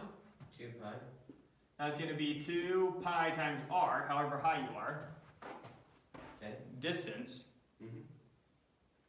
And remember, distance is velocity times time. Okay. So time is distance over velocity. Velocity times time. Gives you distance. So I'm going 10 meters per second for 10 seconds. Oh. Okay. Your velocity or your omega? This isn't angular. This is actual, this was an actual velocity. We didn't calculate your angular speed. we calculate your actual velocity in meters per second. Okay, Good? I think so. We could have used omega. There's the equation for omega. The equation for omega here would have been, it's also equal to omega squared times r. Yeah. We did put the mass there. But omega squared times r is another way to do it. And you could have done that and solved it that way and calculate the period using omega. And in that case, period would have been 2 pi over omega. Yep. Still works. Okay. Anyways, so here's how we calculate the period, which is equal to, multiplying these out, let's see, we're going to have, since I'm dividing by v, that's the same as multiplying by its reciprocal, right? Yeah. What's the reciprocal of the square root? Flip the fraction. That's it? So That's you it. keep the square root? Well, Keep you the can square root. rewrite it as just the root of the numerator root of the denominator. Right, this is the same thing as the square root of me times g all over the square root of r. Oh, We'll cover that now for next time. okay, I'll be there. We don't have class next week, by the way. Oh, We'll do it the week after. going on vacation? Yeah, Oh, can't handle you guys anymore. Understandable. can't blame you. Alright, so anyways, when we divide by v, we're just multiplying by the reciprocal. I forgot where we were. We're right here. So when you multiply by the reciprocal, you're going to get 2 pi times, we're going to multiply the r to the r here. What's r times square root of r? That's r to the 3/2. Yep. All over the square root of the mass of the Earth times g. That's a g, not 6. It's awful as it looks. And that's the formula that they leave it in, so we'll keep that. So there we go. Now we can calculate the period, how long it takes a satellite to move around. And that's it? That's it. Exactly? Interesting. That's it, exactly. Now, let's explicitly derive something that Peter was already noticing, which is the mechanical energy that one of these satellites has. Mechanical energy is shorthand for potential energy plus kinetic energy.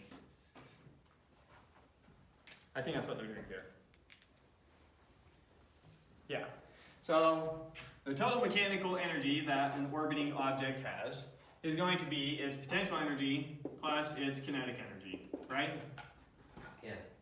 Its potential energy for an object orbiting at some radius r, however high out, is going to be negative m times mass of the Earth times g divided by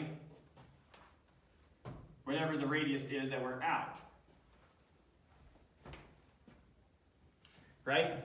Isn't that just potential energy?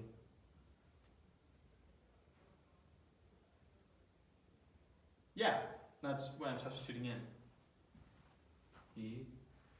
Oh, you're substituting potential and E kinetic is energy. total, E is your total mechanical energy. Okay. Opposite.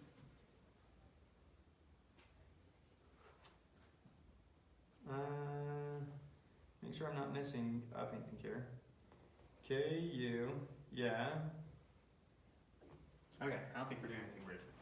So yeah, E is just your total mechanical energy. It's your potential energy plus your kinetic energy. And we're looking for the total energy that a satellite has. Why is it just potential? We're not done yet. Oh. Plus 1/2 mv squared. Yeah. Right? Yeah. Now we just barely calculated the velocity that an orbiting object has up there, right? Yes. So we get, this is negative m times me times g all over r plus 1/2 m times v is equal to this, so v squared is going to be that squared, right? Gotcha. Times me times g all over r. Yeah. Okay. Okay? So notice that these are now the same term. This is negative one of these terms. This is positive 1/2 of those terms. So it's just negative 1/2? So this is negative m times me times g all over 2r. Right. And you're saying this is what it takes to keep it in orbit? This is the total mechanical energy that an object in orbit has. Kinetic and potential. Oh, I see. Kinetic and potential. Yes, because it's moving. So you can calculate its energy at the surface of the Earth. And if I want to get it into orbit, I have to make sure it has this much energy. That makes sense. So an object, the total mechanical energy of an object at the surface of the Earth, so this is when we get into orbit, the total mechanical energy of an object at the surface of the Earth, I don't know, is just going to be U plus nothing here, right? To get it to escape? No.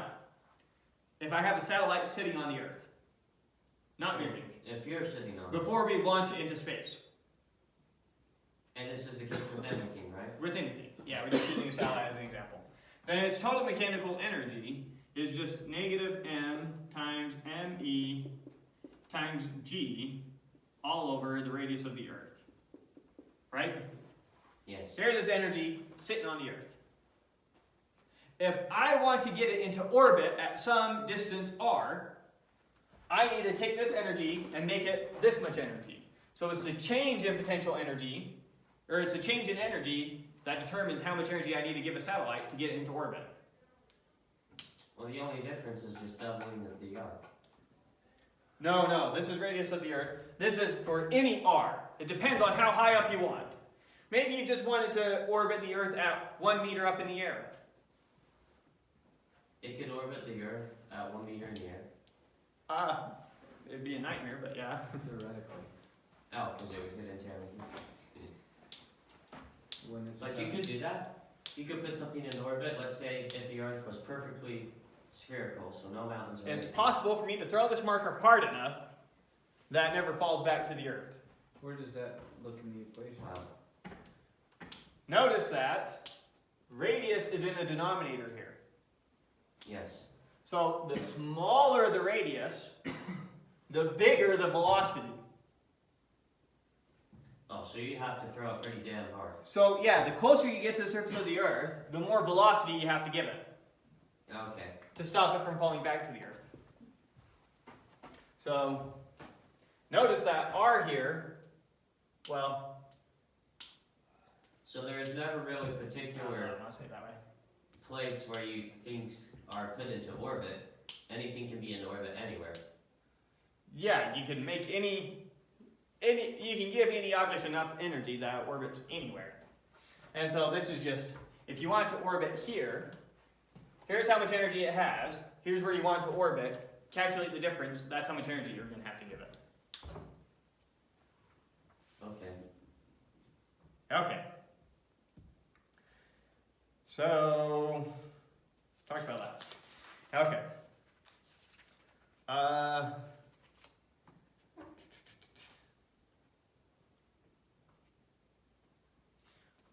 We'll come back to that if we have time. Now, unfortunately, so next we're going to talk about Kepler's 3 laws. And unfortunately, I don't get to derive these for you, or we're not going to do a lot with them, but they're of such huge historical significance that we're going to talk about them. They're amazing laws. We can derive all these laws from Newton's equations. We just don't have time to do that. Oh, today? Okay. Yeah. One of them is a pain in and of itself. But here's Kepler's 3 laws. Kepler has 3 laws that he discovered. Now, prior to Kepler was Copernicus. Chronologically, it goes Copernicus, Kepler. Okay. Now, Copernicus' big breakthrough was what?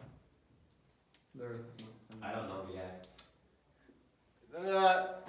Planets orbit the Earth. Prior to Copernicus, everyone thought, for example, that the Sun orbits the Earth. Not that the Earth is going around the Sun. Yes. Right? Which makes perfect sense. You can go out there, you can watch the Sun go around the Earth. Yeah. Mm-hmm. Copernicus was very hesitant to publish his work because he thought it was so counter to common sense. He thought he was going to be ridiculed. What is this nonsense? The Earth goes around the Sun? Go look at it. What, are you blind? So it was a huge breakthrough. and not at all obvious. We're so used to talking about it that way, but there's no reason for you to believe that except for a teacher keeps telling you. Like the Earth's hollow, right? Mm-hmm. Yet you just eat it up for some reason. So we're going to keep lying to you. Okay. So, Copernicus's solar system looks something like this. There's the sun, and then the planets are moving in circles around the sun.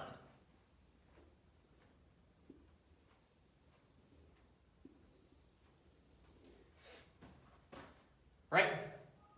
Yes. Now, as we got finer instruments, we found out something funky. That this object right here isn't really moving in a circle around the sun. A circle doesn't quite capture it as we got better instruments. Yeah, And- isn't it moving in a, what is it called? Ellipse. Yeah, ellipse. Well, that's where they got to. So then they said, well, maybe while the object is traveling in a circle around the Earth, or around the sun, and first off, remember, he's still before Newton. We don't have this notion that gravity is what keeps objects moving around in orbit. There isn't this notion of gravity the gravity of the sun's attracting the Earth, and that's what's causing it to orbit. There's none of that. It's just it's moving around it? It's just it's moving around it. That's all they know. Okay. Newton was a huge breakthrough in gravitational forces are what's keeping everything pulled together and what's causing orbit. No one ever thought that gravitational forces are what's keeping the moon in orbit. Otherwise, why does the moon fall to the Earth? Yeah. Right? So Newton was a big breakthrough. He comes after these guys. So it just seems like these things want to travel in circles for some reason. Nice circular motion, that's what things like. And that didn't seem like it was quite working. So then they said, well, maybe while this object is traveling in a circle, it's also itself traveling in a circle. So it's traveling in a circle like this, while traveling in a circle like this. Yeah. And so its motion then would look something more like this.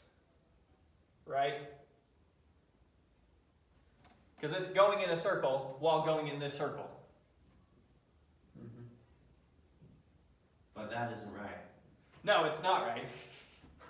Okay. We're getting closer and closer to right. So that seemed like it worked. It worked pretty well. They were able to find circles that kind of worked for it. It seemed like it worked. But then we got better measurements, better instruments, got better at measuring. And it seemed like it wasn't quite working anymore. So then their big idea is, well, maybe while it's traveling in circles, it's also traveling in circles like that. So it's traveling in a circle like that, while it's traveling in a circle like that, while it's traveling in a circle like that. Oh, that's a headache. Yeah, circles inside circles, and the math became very ugly, very complex. So absurd that it was hard to check if someone's theory was even right anymore. Because it got super complex. And so Kepler came along and he says, no guys, relax. It's not circles, it's just an ellipse. So that's Newton's first law, or Kepler's first law, is that planets travel in an ellipse. An ellipse, fat chance of me being able to draw one nicely, but roughly an ellipse is something like that. It has two foci, two focus points. The plural of focus is foci, F-O-C-I. Okay. Two foci, and the properties of an ellipse is that take any point on the ellipse, say right there, add up its distance from the two foci, and that is going to be the same number no matter where you are. Oh, so it's like the radius, basically. Kind of like the radius. We have to add two numbers together. So if I take this point and I take this distance and I add it with this distance, this length plus this length is the same as this length plus this length. Okay. And that's true no matter where I am on the ellipse. That's a special property of an ellipse. And so the way that you construct an ellipse in geometry, you just need a string to do it. It's usually pretty useful to see if we can just find a string.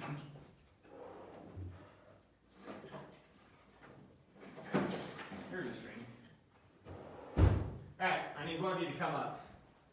And I'm here. Using the broken leg excuse again. Again.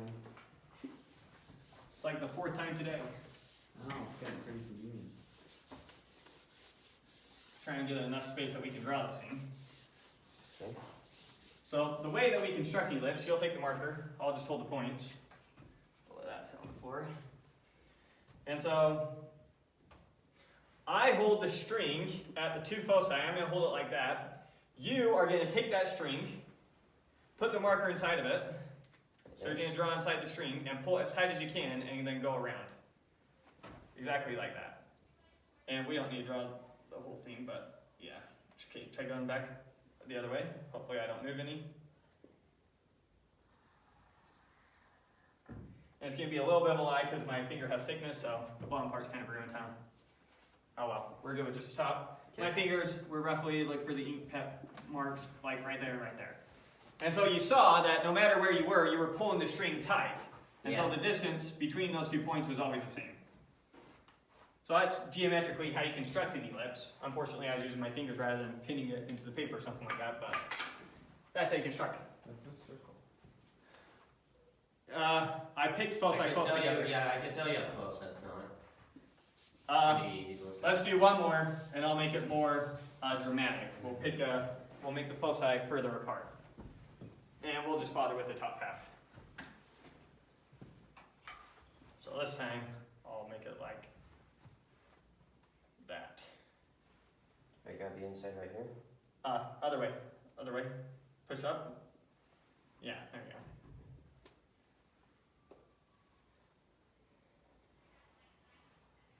Okay, there's the top half of it. Will you put marks where my two thumbs are? Okay. Definitely not a circle anymore, right? Mm-hmm. And it's going to be terrible at the bottom, but we'll just etch it in there. Okay, so there's roughly an ellipse. So what Copernicus says is that put the sun at a foci, at one of the focus points, so the sun is right there. The sun is at a focus point, and then all the planets travel in ellipses around the sun. Now, a circle is an ellipse. It's just an ellipse where both the foci happen to be at the same point. So a circle is an ellipse is not necessarily a circle. Oh. So a circle is a special case of an ellipse. And then there we have a really dramatic ellipse. That right there we would say is an ellipse with high eccentricity. Ellipse with 0 eccentricity is a circle. And then the further away the foci are from each other, the higher the eccentricity, the less like a circle it looks. Okay, so what does his first law actually state? Each planet moves in an elliptical orbit with the sun at one focus of the ellipse. Okay, where's the other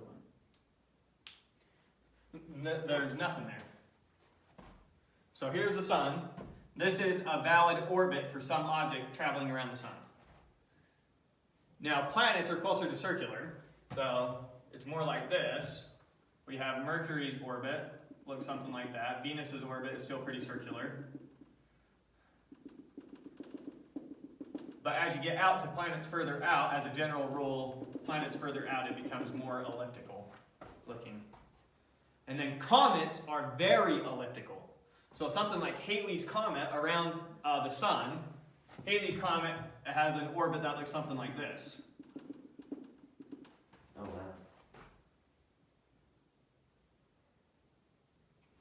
Does the comet orbit around specific planets or? No, it orbits the sun. And, it orbits the sun, yeah. It orbits the sun, just like all the planets orbit the sun. Halley's Comet orbits the sun. Okay. So, his first law. His second law is what I think is the most fascinating of the laws. And how he would ever come up with this is beyond me, but, wow. All these discoveries are pretty amazing. His second law says that, take the amount of, let's say that we've got some object orbiting the sun right here, right? Yeah. I'm going to see, when the object's right here, how far does it move in some amount of time? We'll say like a day. How far does it move in a day? It moves from here to here. You with me? Mm-hmm. So it traces out, if we were to make a triangle with the sun, it traces out a triangle of this much area. There's a triangle it makes with the sun in one day from right there. You with me?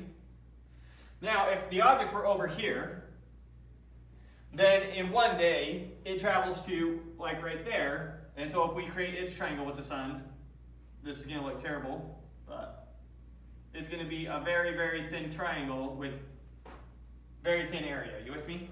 Mm-hmm. His second law says that the area traced out by one of these triangles per unit time is always the same no matter where you are. The area of this triangle is the same as the area of this triangle. And so the base of this triangle, let's make our time interval bigger, so this has a big base, like that. We'll say it was a week, and then in a week it went from here to here. So now that triangle looks more like that. You with me? Yeah. So he says, if in 1 week, starting here, it traces out this much area, then in 1 week starting out right here, it has to trace out the same amount of area. So construct a triangle with the same amount of area, and that's how far it will go in 1 week. Which means that over here it must be traveling much faster, and over here it must be traveling much slower. Okay. So that's how we can get the speed that the thing has at different times in orbit. In circular orbit, it always has the same speed, and we calculated that. But with elliptical orbits, here's what's true. So for the Earth, it is different, but it's not drastically different. It's not drastically different because the Earth is almost a perfect circle in its orbit. But for something like a comet, Halley's Comet, it comes in, it goes faster, faster, whips around, it has its maximum speed right there, and then slows down, and has its minimum speed right there. Speeds up, and so this comet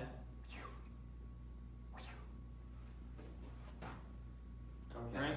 Yeah. Wouldn't it go faster a little bit later when it's shooting back out? Now, Why not? intuitively, first off, no work is being done on the comet. Mm-hmm. So all that's changing is it lowers its potential energy, increases its potential energy. Its potential energy lowers as it gets closer to the sun. Its potentially increases as it gets further away from the sun, right? And so as its potential energy goes down, its kinetic energy has to go up. So it has its least kinetic energy where it has its most potential energy, and it has its most kinetic energy where it has its least potential energy. Okay. So it's going the fastest when it's closest to the sun. And the further away from the sun it gets, the slower it goes. I mean, it makes sense because you're closer to the mass at that point. It could make sense this way. Here it's working away from the Earth, slowing down. Here it's getting closer and closer to the Earth, so it's falling into the Earth. Or Yeah. not the Earth, but the sun. So it's speeding up. So that's his second law. His second law is that our change in area with respect to time, dA dt, is a constant for some orbit. It doesn't change. dA being the area of the triangle. Yeah, the change in that area with respect to time. Take some small time, however much the area changes, that's a constant. Interesting. And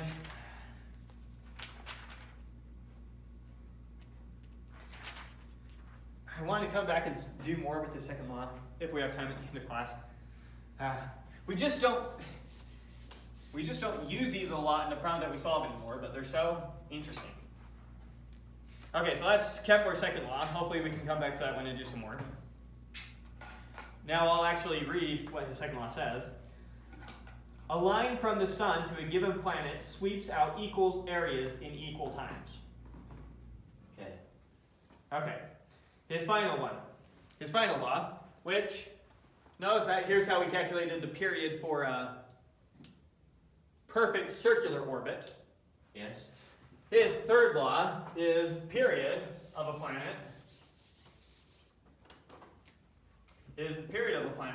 Is equal to 2 pi times a to the 3/2 over the square root of me times g. And let's make sense out of what that a is. ME is not the Earth. though. Oh, sorry, massless sign.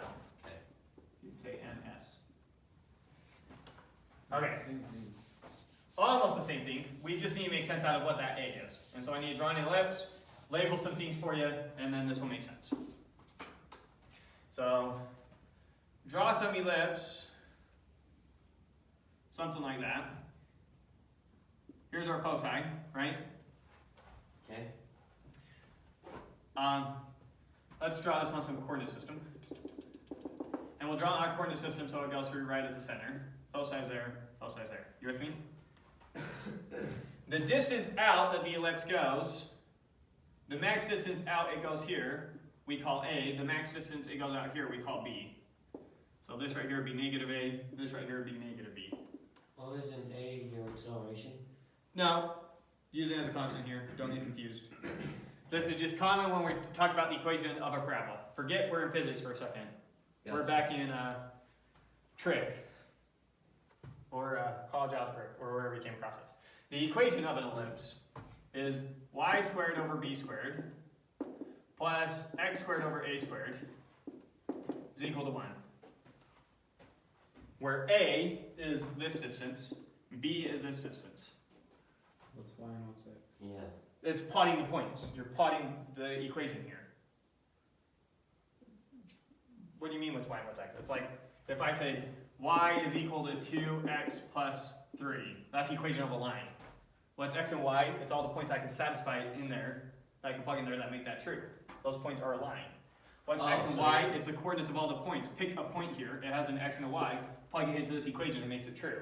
Gotcha. Pick this point, plug it in. It doesn't make it true. So it's not on there. Because B and A are your maximum points. They're your maximum X and Y's, right? Sure. Okay. Okay, that makes sense then.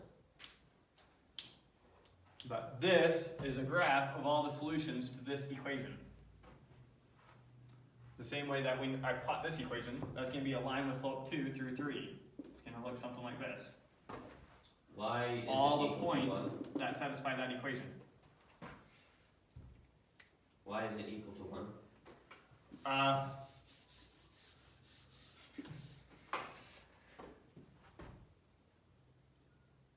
I mean, we could also write it this way if we wanted.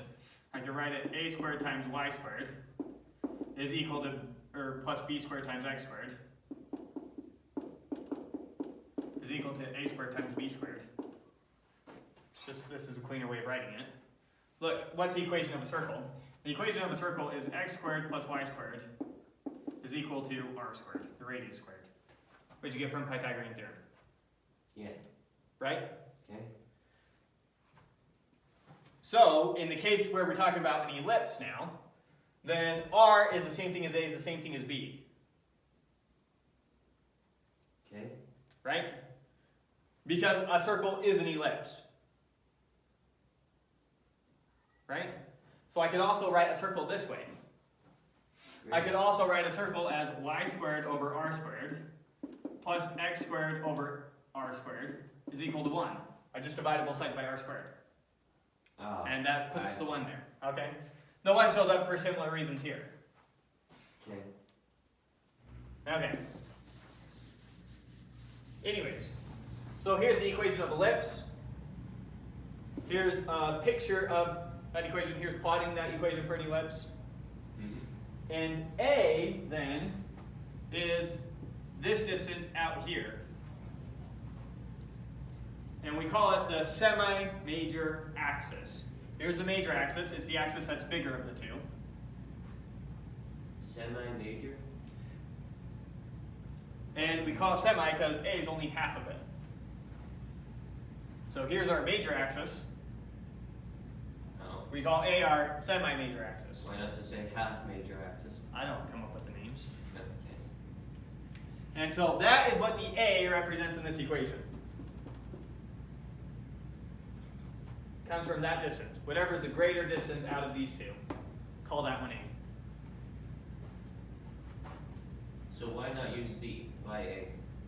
Because it depends on whichever one causes it to get further away. It's just what it is. Yeah, but with the circle one, you just use R. With circle one, you just use R, correct? So what's the relationship between So A is whichever one of these two is further. Whichever one gives you the greatest distance it gets away. Why do we care about the greatest distance is what I'm asking. It's what comes out here. I mean, It's what makes the period the period? how can I help make this intuitive? Let's see. Try and draw two things that have the same orbits. So, and then maybe you'll be able to see it. Or maybe I can say it better. So let's draw the sun here.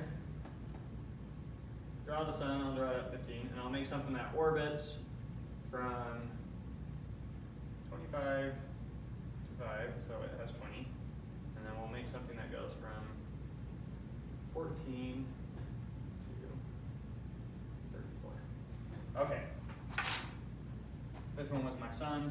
So I've got some object that orbits around like this, and pretend that that's a perfect circle, even though it's not. And I've got some object that orbits around like this. Very elliptical. Now I set it up so that the max displacement here is the same as the max displacement here. So they're both by 20 units? Yeah, they're both 20 units. Okay. But so half the distance here of this ellipse is the same as the radius of the circle. I made the diameter of the circle the whole major axis of this ellipse. Okay. I see. And so A for this ellipse now and the radius of the circle are the same. Oh, but They that's have how the same they A, used- since they okay. have the same displacement from end to end. And so these two objects, all other things being equal, orbit at the same time. Yes. Their orbits are the same long. Takes them the same long to go around the sun. Because it slows They have the down same really A's. slow over here, and it speeds up over here. When with the circle, it's constant, right? Sure, that's one way to rationalize it. Yeah. But I would just want you to see from the equation, they have the same. Yeah, I see it now. Okay. So that's how that comes into the picture. So now I'll read you Kepler's third law. Kepler's third law.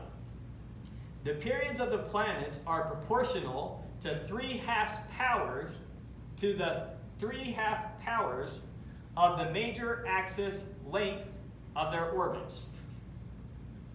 Major axis. Don't you want just a semi-axis? Semi-major axis. It's proportional. So all he says is, whatever the time is, it's proportional, some constant, times a to the 3/2.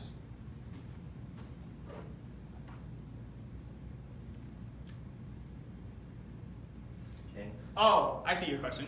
He said major axis, we use a semi-major axis in our equations, right? So, you're right. He says it's some constant times 2 times a to the 3/2. But 2 to the 3/2, that is just a constant. Multiplied by a constant is just some other constant k. Gotcha. So it can still be interpreted as what he's saying is, the period is proportional to the 3/2 power of the semi-major axis. And what's the constant? It's right there. He didn't know the constant because obviously we had to use Newton's equations to come up with that constant. But he just knew that. He something knew else it was something like this. Period equals a constant times a to the 3/2. That much he knew. That's pretty cool. That's a third law. It is pretty cool.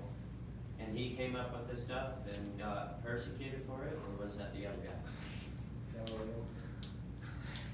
All right. Okay. I don't understand why this is such a thing, but it is. There is this attempt to rewrite history to try and make it seem like the Catholic Church was greatly opposed to science as a general rule. Anytime there's a great scientist, it seems like they're at odds with the Catholic Church for some reason, right? Yes. And that's the way that history is set up. And this is a false dichotomy. This does not really exist in history. And you can take all their examples that they tried to throw at you and do away with them one at a time. So one of the famous ones that they like to bring up, can't remember the guy's name right now, some genius, and they tell some story about, well, he had well, we won't tell that one just takes too long. We'll jump to Galileo. Okay. Let's talk about the story of Galileo. Now, Galileo wrote a dialogue when Galileo supported Copernicus. So Copernicus is one that says that the Earth goes around the sun. So maybe we'll start with Copernicus. Copernicus says that the Earth goes around the sun. Some people say that, Copernicus was so hesitant to publish because he was worried that the Catholic Church would come down on him. Now, that wasn't why he hesitated publishing. He hesitated publishing because he thought he was going to be rejected.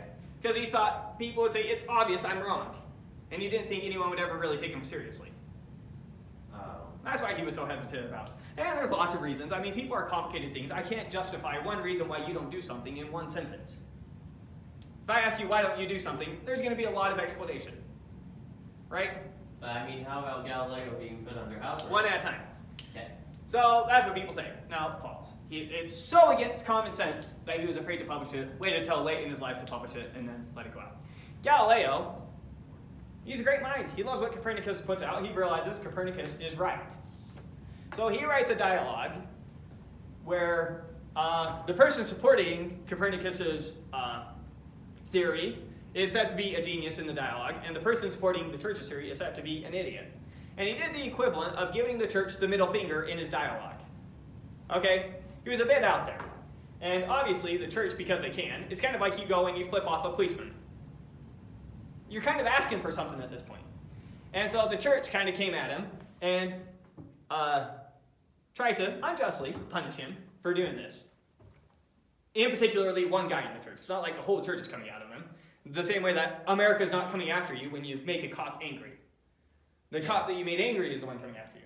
So someone in the church is coming after him because they're angry about this. They feel very offended.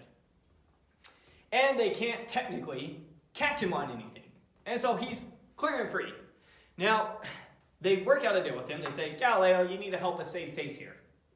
So if you'll just admit that you technically broke this rule, then we'll just slap you on the wrist and let you go. And Galileo agrees to this.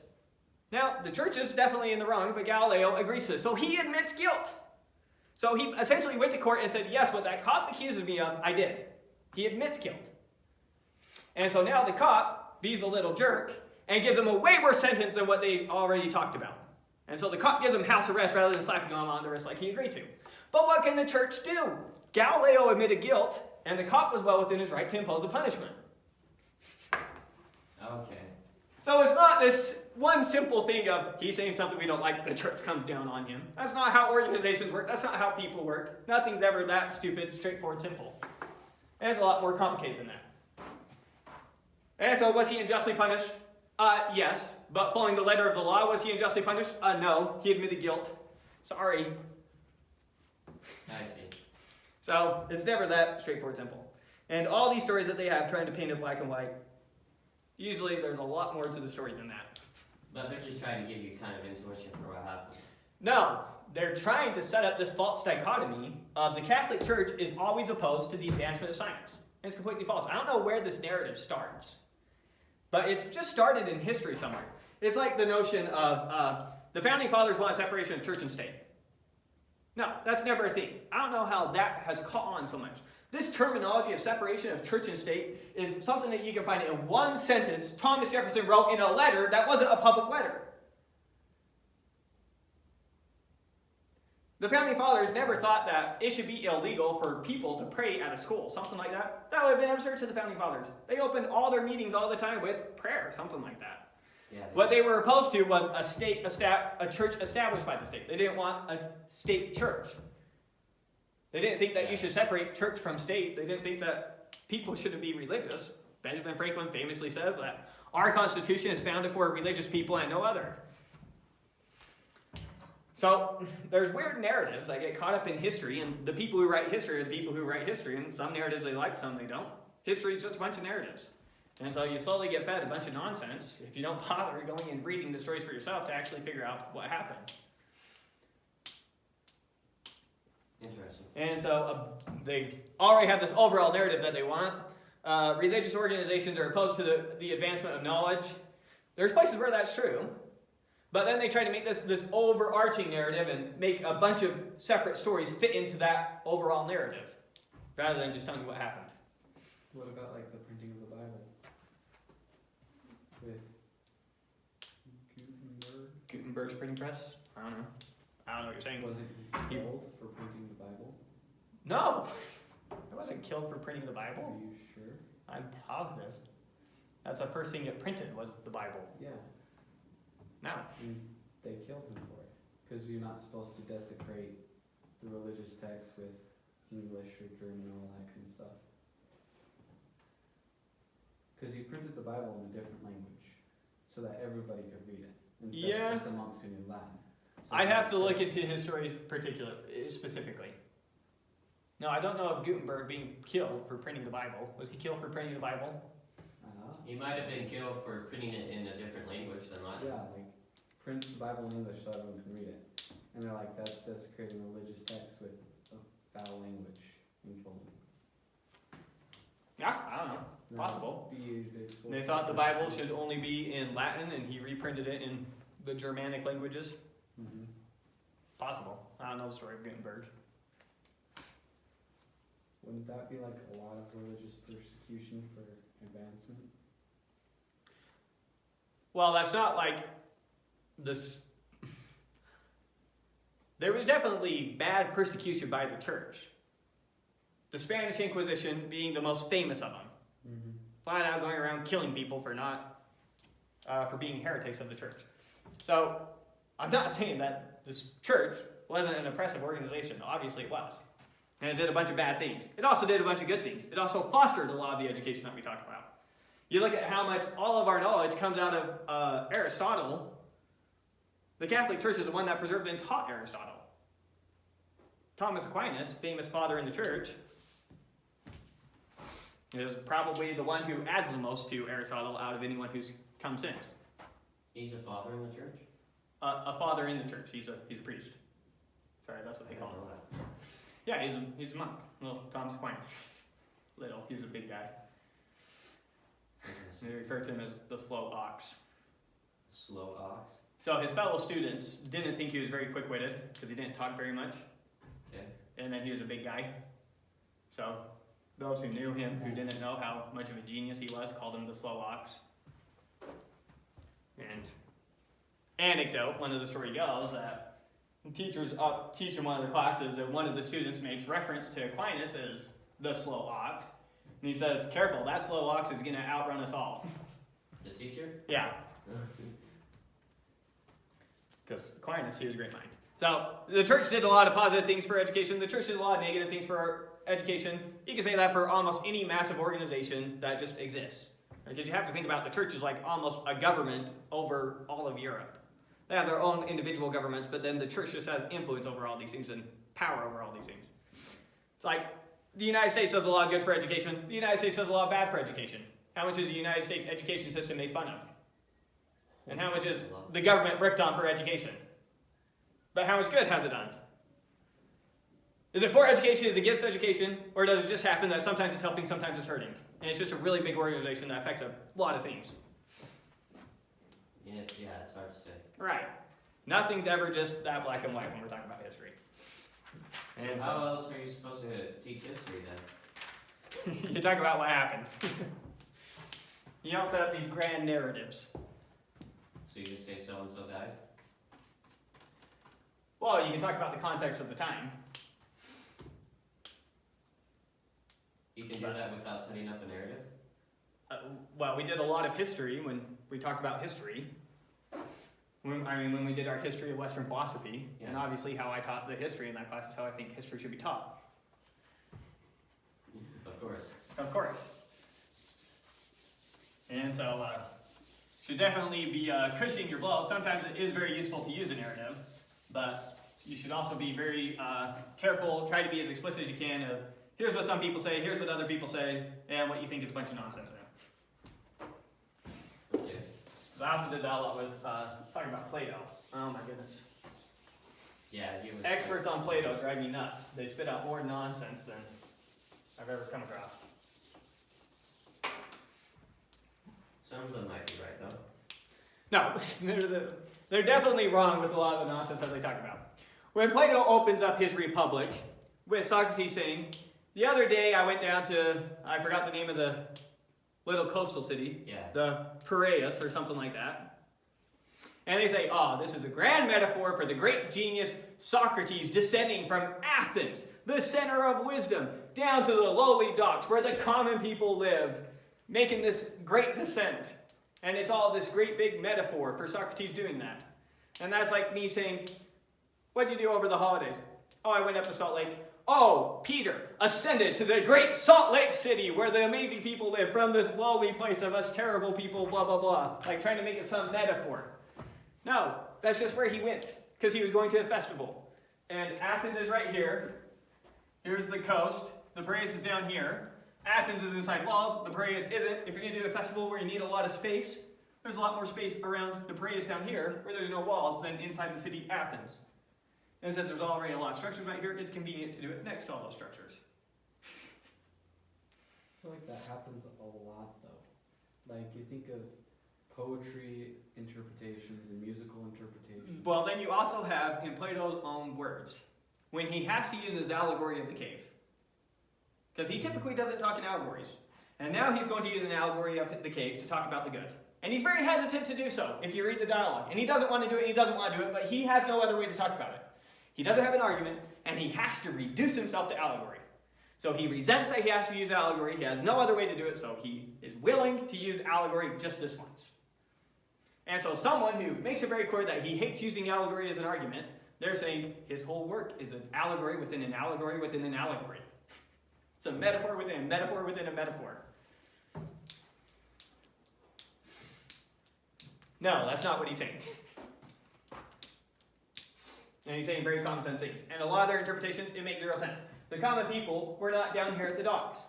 Wealthier people would have been down here at the docks. The common people were in the middle of Athens in the agro, the marketplace. The very center of Athens, where the great enlightened people are supposed to be, is where the masses actually live, and why Socrates spent most of his time in the agro, the marketplace. Exactly where the masses of people are supposed to be. So even some of the reasons they try to justify their interpretation already break down on themselves. They just want it to be this great, deep, insightful thing.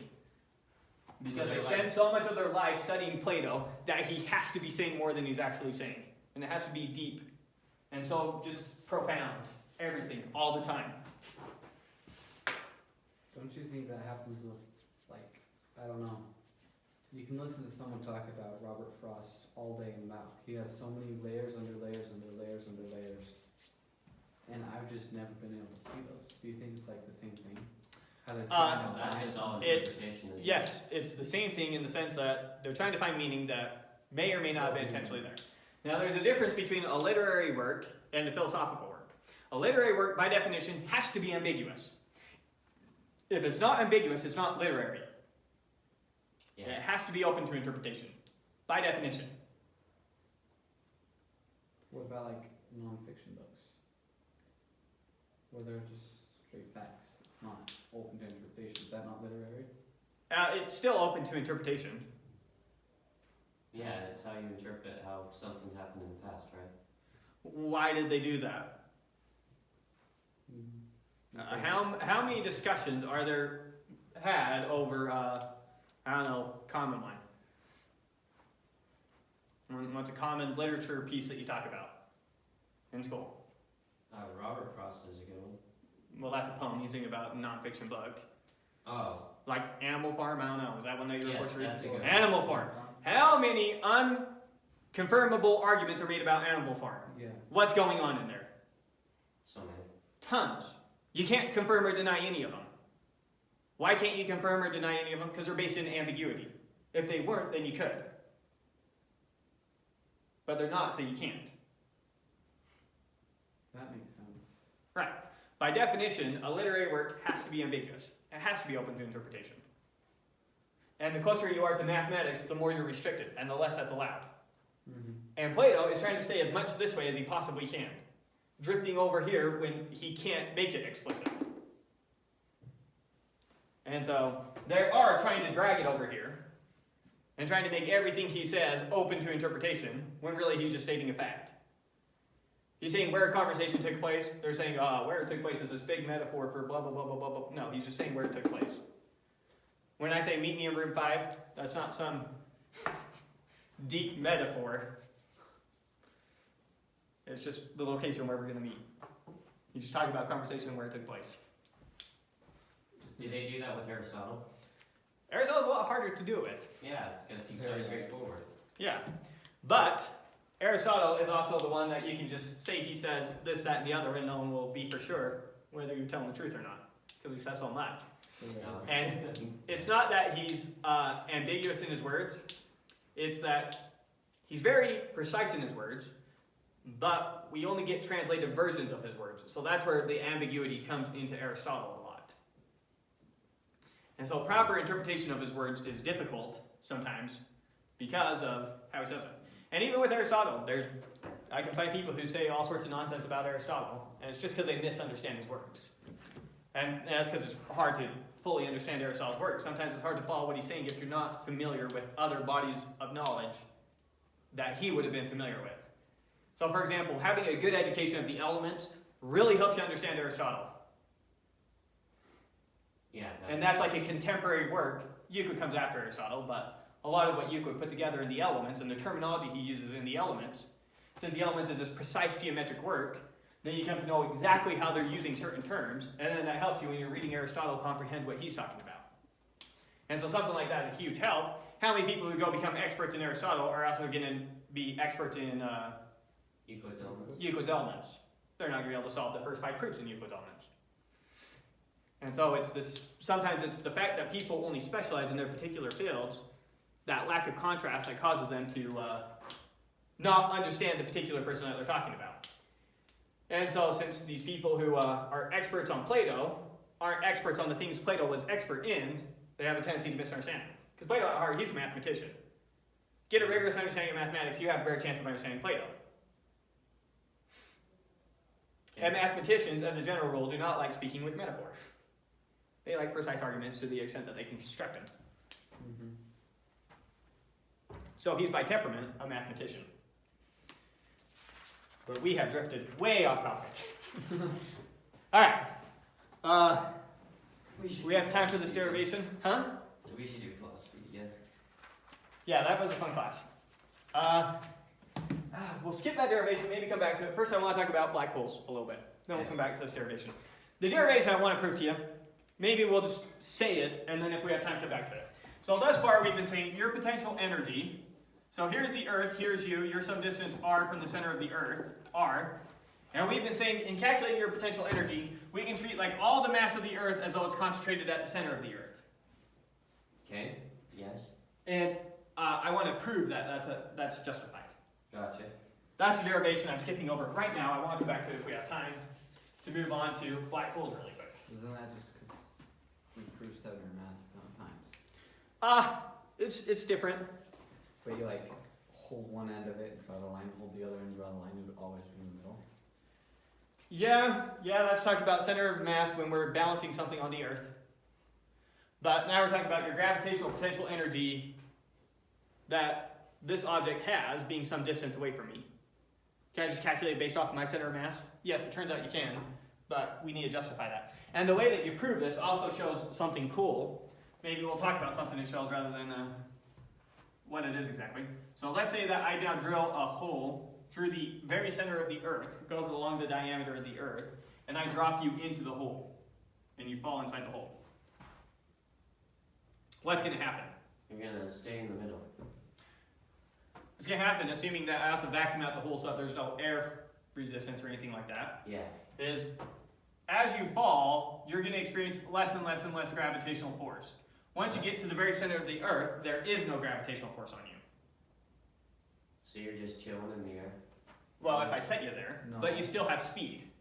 There's no Aren't you force gonna acting go on back you. and forth until you stay at an Well, what would equilibrium. really happen to you is if I dropped you through, you'd come, and then when you dropped all the way through the Earth, you'd stop.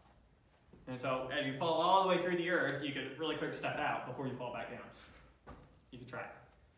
That doesn't make any sense at all. That makes sense. That there's no mass, or it's not But, super yeah. heavy in the middle. Ignore this for a second. Say we drill this hole into the center of the Earth, and now I just lower you slowly down to the center of the Earth, and then we get you right down in the center, and then I pull the rope back up. You're just going to stay there. And there's going to be no pull on gravity on you. It's going to be like you're floating in space. That's so weird to think about. That makes sense with the fact that gravity isn't a lot, There's no gravity there, so you're floating. just because it's on all sides. The net gravitational force is 0. Yeah, the net gravitational force, yeah. But there's So you're floating. a lot of gravity if you're like 3 feet away from It's less. it. A lot more. You have the most gravity here, No. less here, even less here, 0 there. Yeah, The net gravitational force on you. that makes sense. The net gravitational force on you here decreases as you go down. When you get to the center of the Earth, there's a whole bunch of weight, which makes all of it compressed, which makes a huge density, which is why the middle's so dense and the outside is so light. Right? It still gets less. And we can prove that. That will be a consequence of something that we prove in our derivation if we have time to come back to that.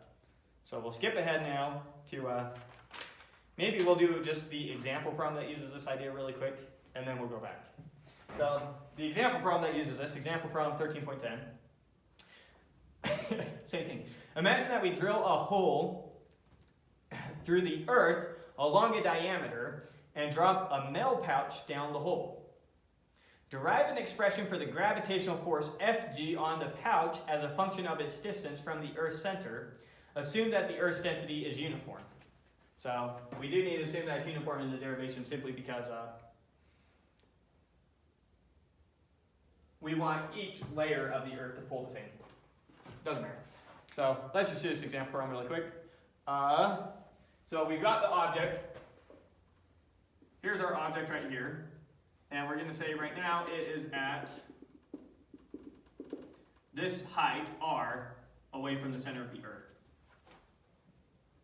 Okay.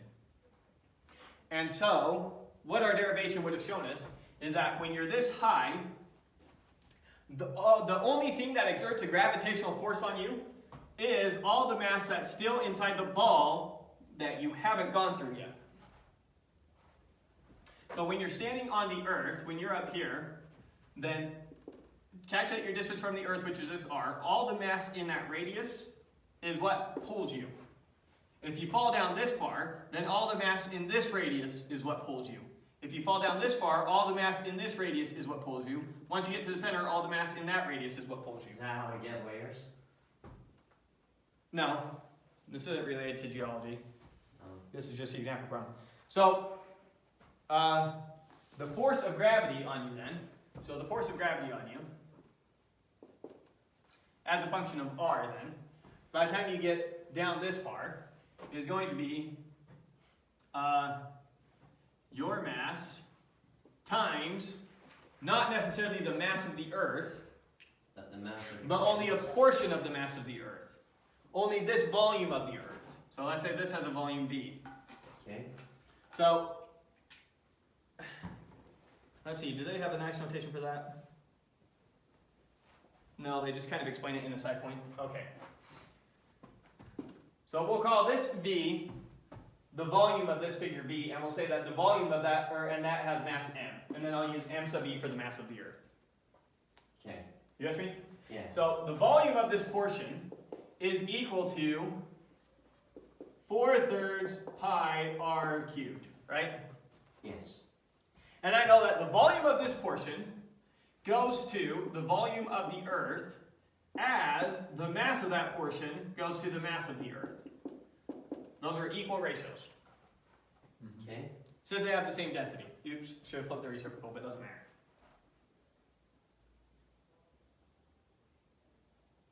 Yes. Good? Yeah. Okay, so this m then, if we want an expression for this m is equal to, is going to be equal to the mass of the Earth divided by the volume of the Earth times RV, over that, times V, right? Mm-hmm. Okay.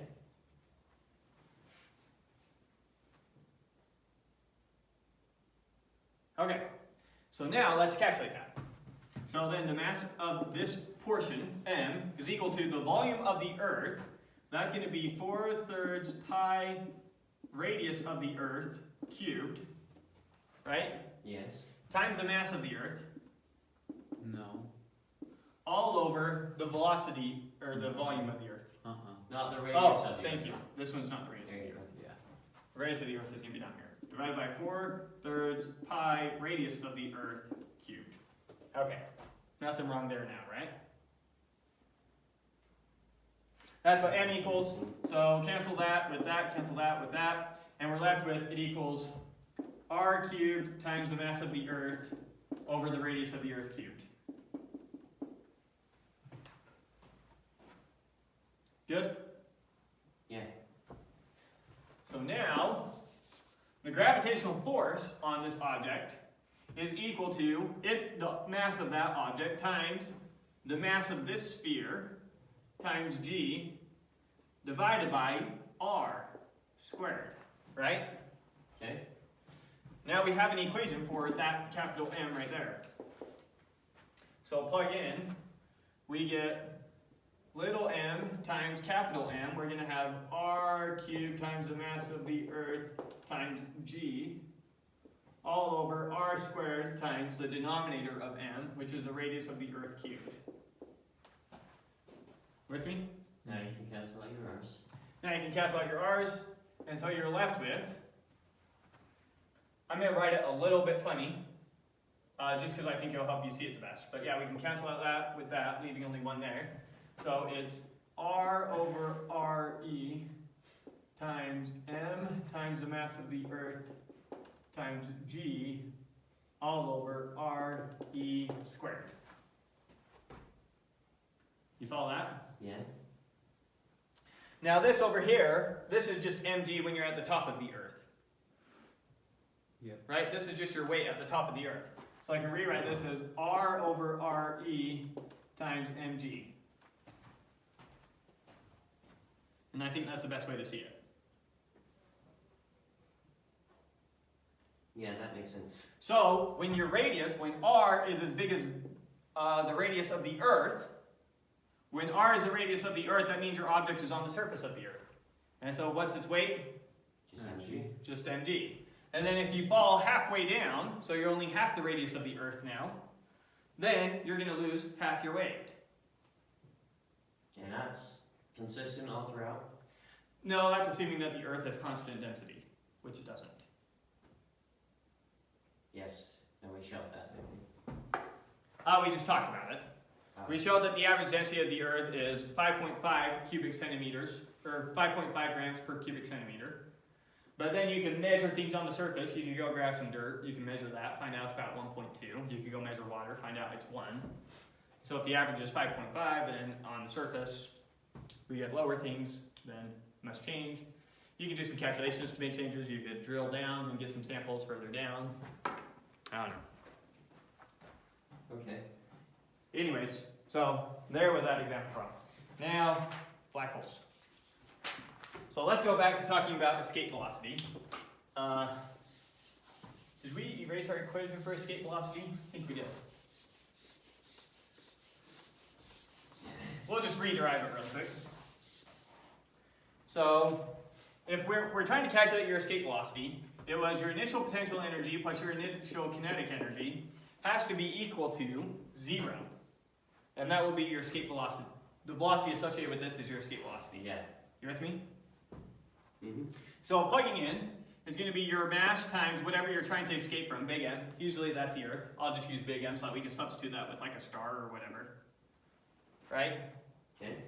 Times G divided by whatever the radius of that thing is, which we'll just call R. Negative, not squared, potential energy.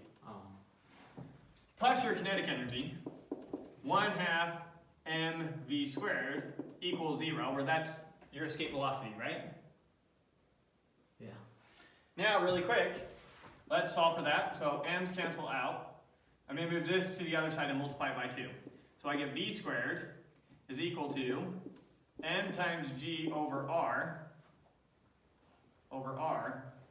and times 2. Or in other words, velocity is equal to the square root of 2mg over r. That's your escape velocity. Were you worried that the camera stopped? It's on low power mode.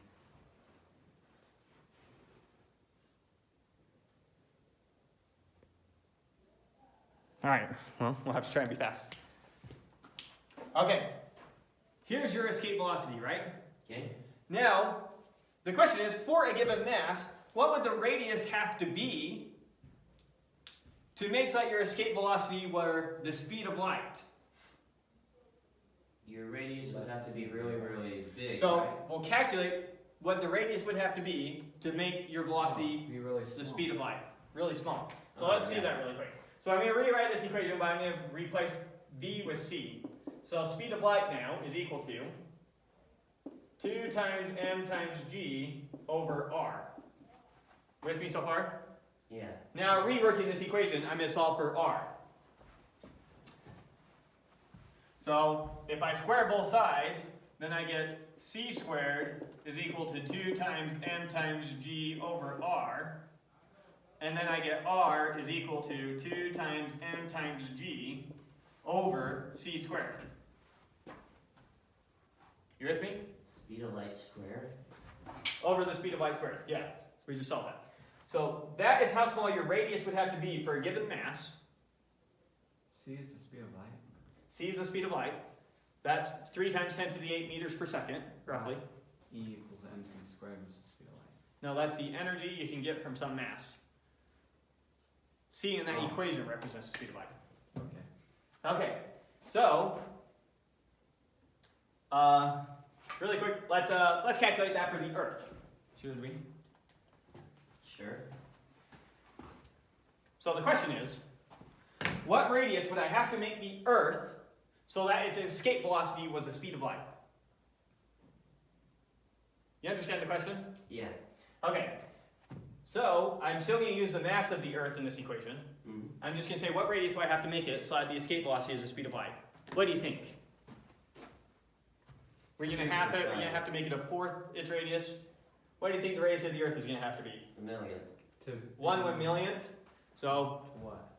you're going to say roughly a 1 meter diameter to make so that the escape speed is the speed of light. That's what we're calculating here, right? How big will the radius of the Earth have? Oh, your radius would have to be massive. No, but it'd have to be small. Because the mass is the same. So With the same mass, with the mass of the Earth, what would the radius have to be? small. How small? 10 centimeters. 10 centimeters? It would have to be approximately we'll just be real fast on this. Roughly 1 centimeter. Oh, dang. I was only. Yeah, you were a lot closer than I thought you'd be. 0.89 centimeters is what it is, but roughly 1 centimeter. So what does that mean? That means if I took the whole Earth and I collapsed it in on itself and shoved all that mass into a smaller, smaller point so that the whole Earth was this big now the escape velocity is the speed of light. Or in other words, I just created what we call a black hole. That's a black hole. That's a black hole. What is a black hole? It's an object that is so dense that its escape velocity is greater than the speed of light.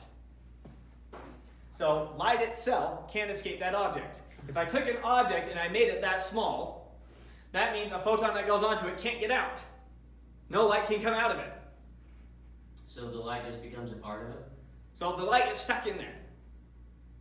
That's crazy. It can't get outside, so you can't see it. So it's black. So it's a black hole. And that's what a black hole is. Now, it turns out that while this equation is true, and that is how you can calculate the radius of a black hole, the math that we did to come up with it is false. Like I told you, Newton's equations don't really work in extreme scenarios. It just so happens that you can think about it this way and it just comes out true. So it's good intuition. And this calculation actually does work when you calculate the radius of a black hole. But the math you took to come up with it is false? Yeah. How does that work then? Newton's equations don't work at super high speeds or when we're talking about supermassive things, and you have to start using Einstein's equations.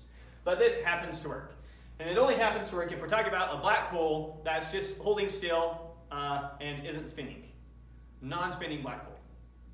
Can't black holes spin really fast? Yes, they can spin absurdly fast. We already calculated, you might remember we took something like a star, which was barely orbiting, and we just collapsed it down to a neutron star. And we found out that thing was spinning, I can't remember, but like 70,000 times per second. Yeah. If we were to collapse that down to the point where it was a black hole, it's spinning much faster. That would be so absurdly fast. Yes, the energies are just absurd. How fast is spinning? Absurd. So yes, black holes can spin absurdly fast. If there's no photons that can get out of it, at what point, like, how far around it can they just not get out of it? What does it look like? What does a black hole look like? R! That's how far out. So 1 centimeter. So it would look like 1 centimeter black. So imagine that I took the Earth and I didn't really collapse it down to just 2 centimeters across. Let's say I condense the whole Earth, so now it's the size of a pea. Okay. Right? Then its radius is still small enough that it produces a black hole. And it produces a black hole around it of this radius. So even though all the mass is concentrated here, the black hole is still going to have a radius of 2 centimeters. And it's only if light gets that close that it can no longer escape. Because the escape velocity is the speed of light at 2 centimeters. So At 1 centimeter radius, 2 centimeter diameter. So if it gets any closer, it can no longer escape. It has to be at least that far out to escape. Okay. So photons just barely whizzing by, barely get away. But any photon that tries whizzing by and coming right there, no, it's going to get sucked in. Too much gravity. Can't get out. Aren't black holes like massive up big? They're massive. They have a lot of mass. So if I took with a big the radius. whole Earth and made it the size of a pea, that is still a massive object. It's as massive as the Earth. It has as much mass as the Earth. I'm saying, like, If you is took it the the radius sun- of a black hole? It varies a lot. There are black holes with radiuses much bigger than the sun, but there's also a notion, there's nothing wrong with a small black hole. So you could put a black hole on the Earth, and it'll be totally okay. They can evaporate, but Black holes can evaporate? yes.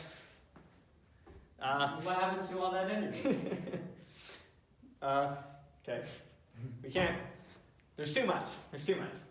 But Shoot. Wouldn't the black hole? black holes slowly radiate out energy. It's called Hawking energy. That's what Stephen Hawking's famous for, is discovering the fact that black holes radiate. Yeah. How do they radiate energy if it's sucking in everything?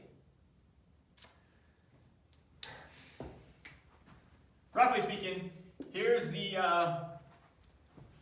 Schwarzschild radius, Schwarzschild, something like that, radius of the black hole. Okay.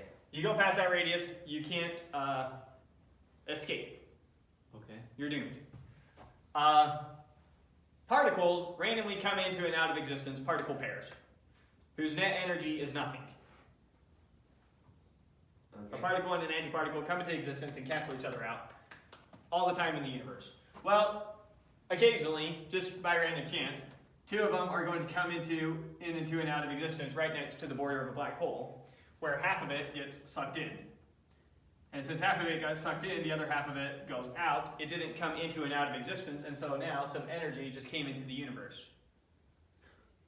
That energy came into the universe by anti-energy, we'll call it, going into the black hole. So the black hole lost a little bit of energy and emitted a little bit of energy. And so one way you can think about it is the black hole just radiated a little bit of energy. And so it keeps doing that, and as it slowly loses energy, it slowly evaporates away. Very slow process, black holes Yeah, are. wouldn't that take trillions upon trillions? Depending on what the black hole is, depends on the properties of the black hole. Just like calculating how long a star burns depends on the star, the size of the star. Although that one's kind of counterintuitive for stars. Supermassive stars burn out faster than slow stars because they have more gravity. That So makes sense. someone being sucked into a black hole, which is So someone being sucked into a black hole would be a very strange experience for you to watch.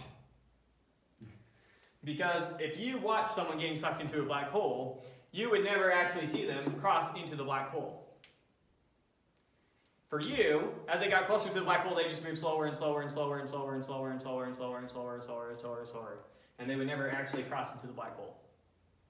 And they slowly get dimmer and dimmer and dimmer and dimmer and less and less and less and less and less invisible. Less visible to you.